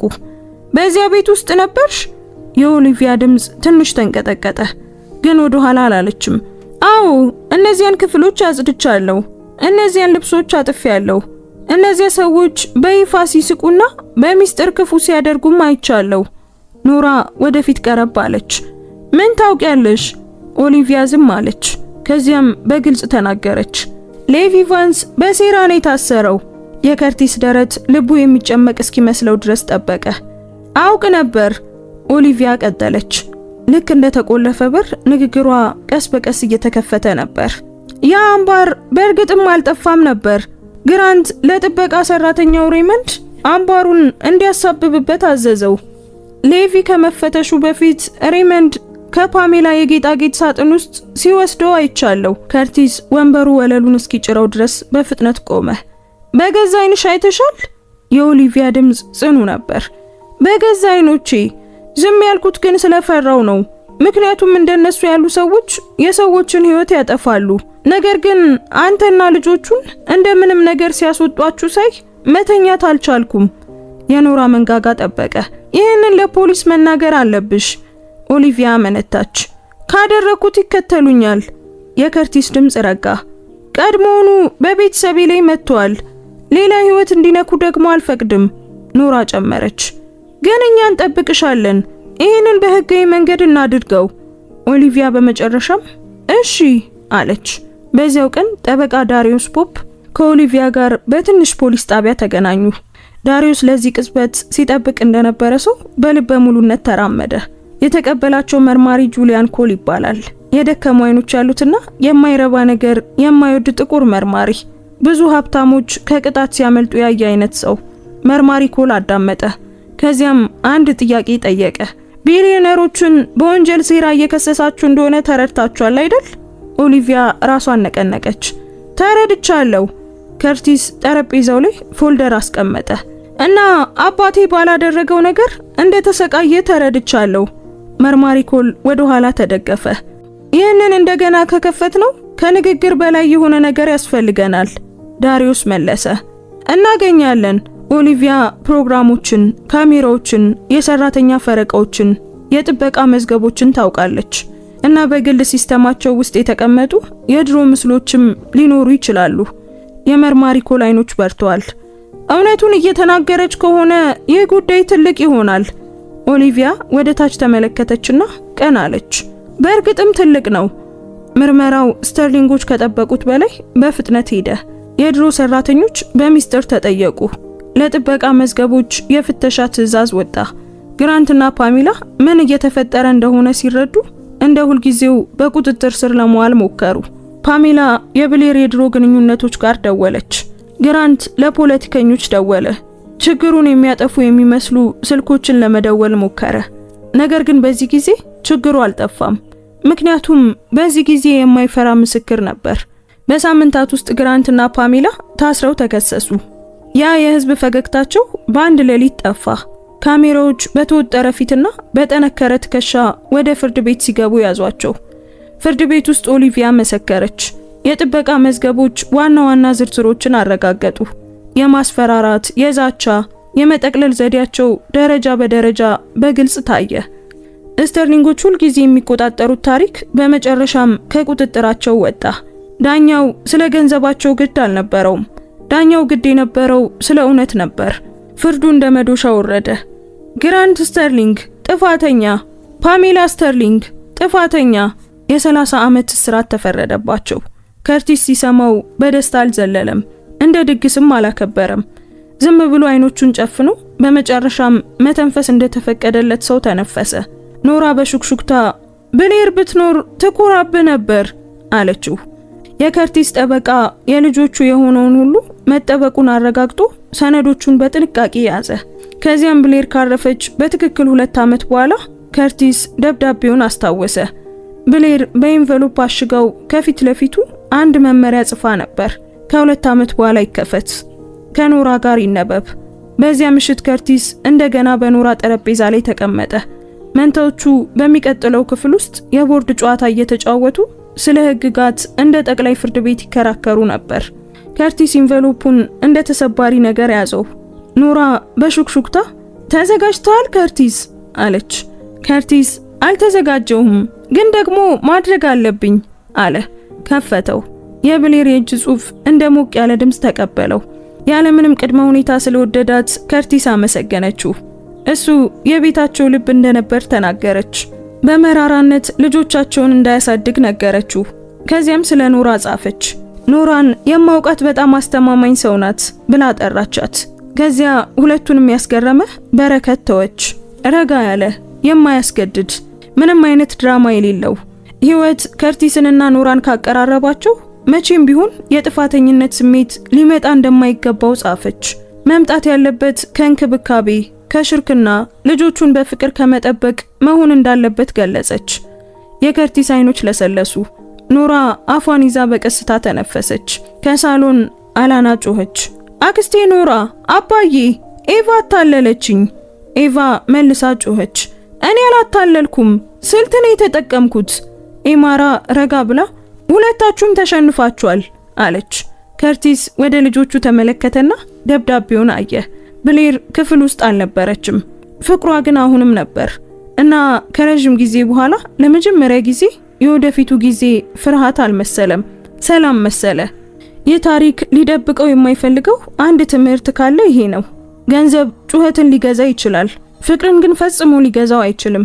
የብሌር ወላጆች ስልጣን፣ ግንኙነት እና ሰዎች ቀጥ ብለው እንዲቆሙ የሚያደርግ የአያት ስም ነበራቸው። ነገር ግን እውነተኛው ፈተና ሲመጣ ያ ሁሉ ስልጣን ከርቲስ ለነዚያ ልጆች በየቀኑ የሚሰጠውን መተካት አልቻለም።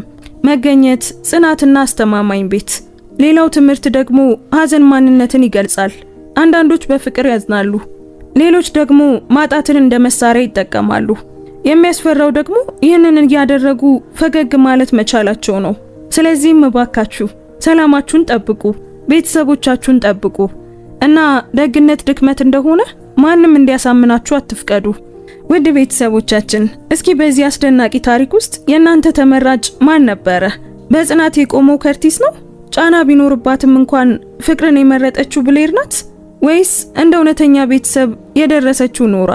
ወይስ ውሸትን ሁልጊዜም የምታየው ኤማራ? ውድ ቤተሰቦቻችን የእናንተ ምርጡ ማን እንደነበረ ኮሜንት ላይ ጻፉልን። የዛሬው ታሪካችን በዚሁ ተጠናቋል። ታሪኩን እንዴት አገኛችሁት? ወደዳችሁት? ምንስ ተማራችሁበት? እዚህ ድረስ ከሰማችሁትና ከጨረሳችሁት ጨርሻለሁ ያላችሁ ጻፉልን። አንዲት የደግነት ተግባር የሰውን ህይወት ትቀይራለች ብላችሁ የምታምኑ ከሆነ ይህን ቪዲዮ ላይክ እና ሼር በማድረግ ሌሎች ብዙ ሰዎች ጋር እንዲደርስና እንዲማሩበት ምናልባትም በህይወት የሚያስፈልጋቸውን አንድ መልካም ነገር እንዲያገኙበት አድርጉ። እንደዚህ አይነት ድንቅ የሆኑ ታሪኮችን መስማት የምትወዱ ከሆነ ሰብስክራይብ በማድረግ ቤተሰባችንን ተቀላቀሉ። በየቀኑ የምንለቃቸው አዳዲስ ታሪኮች እንዳያመልጧችሁም የደውል ምልክቱን ተጫኑ። እናመሰግናለን። እንወዳችኋለን። ቸር ቆዩን።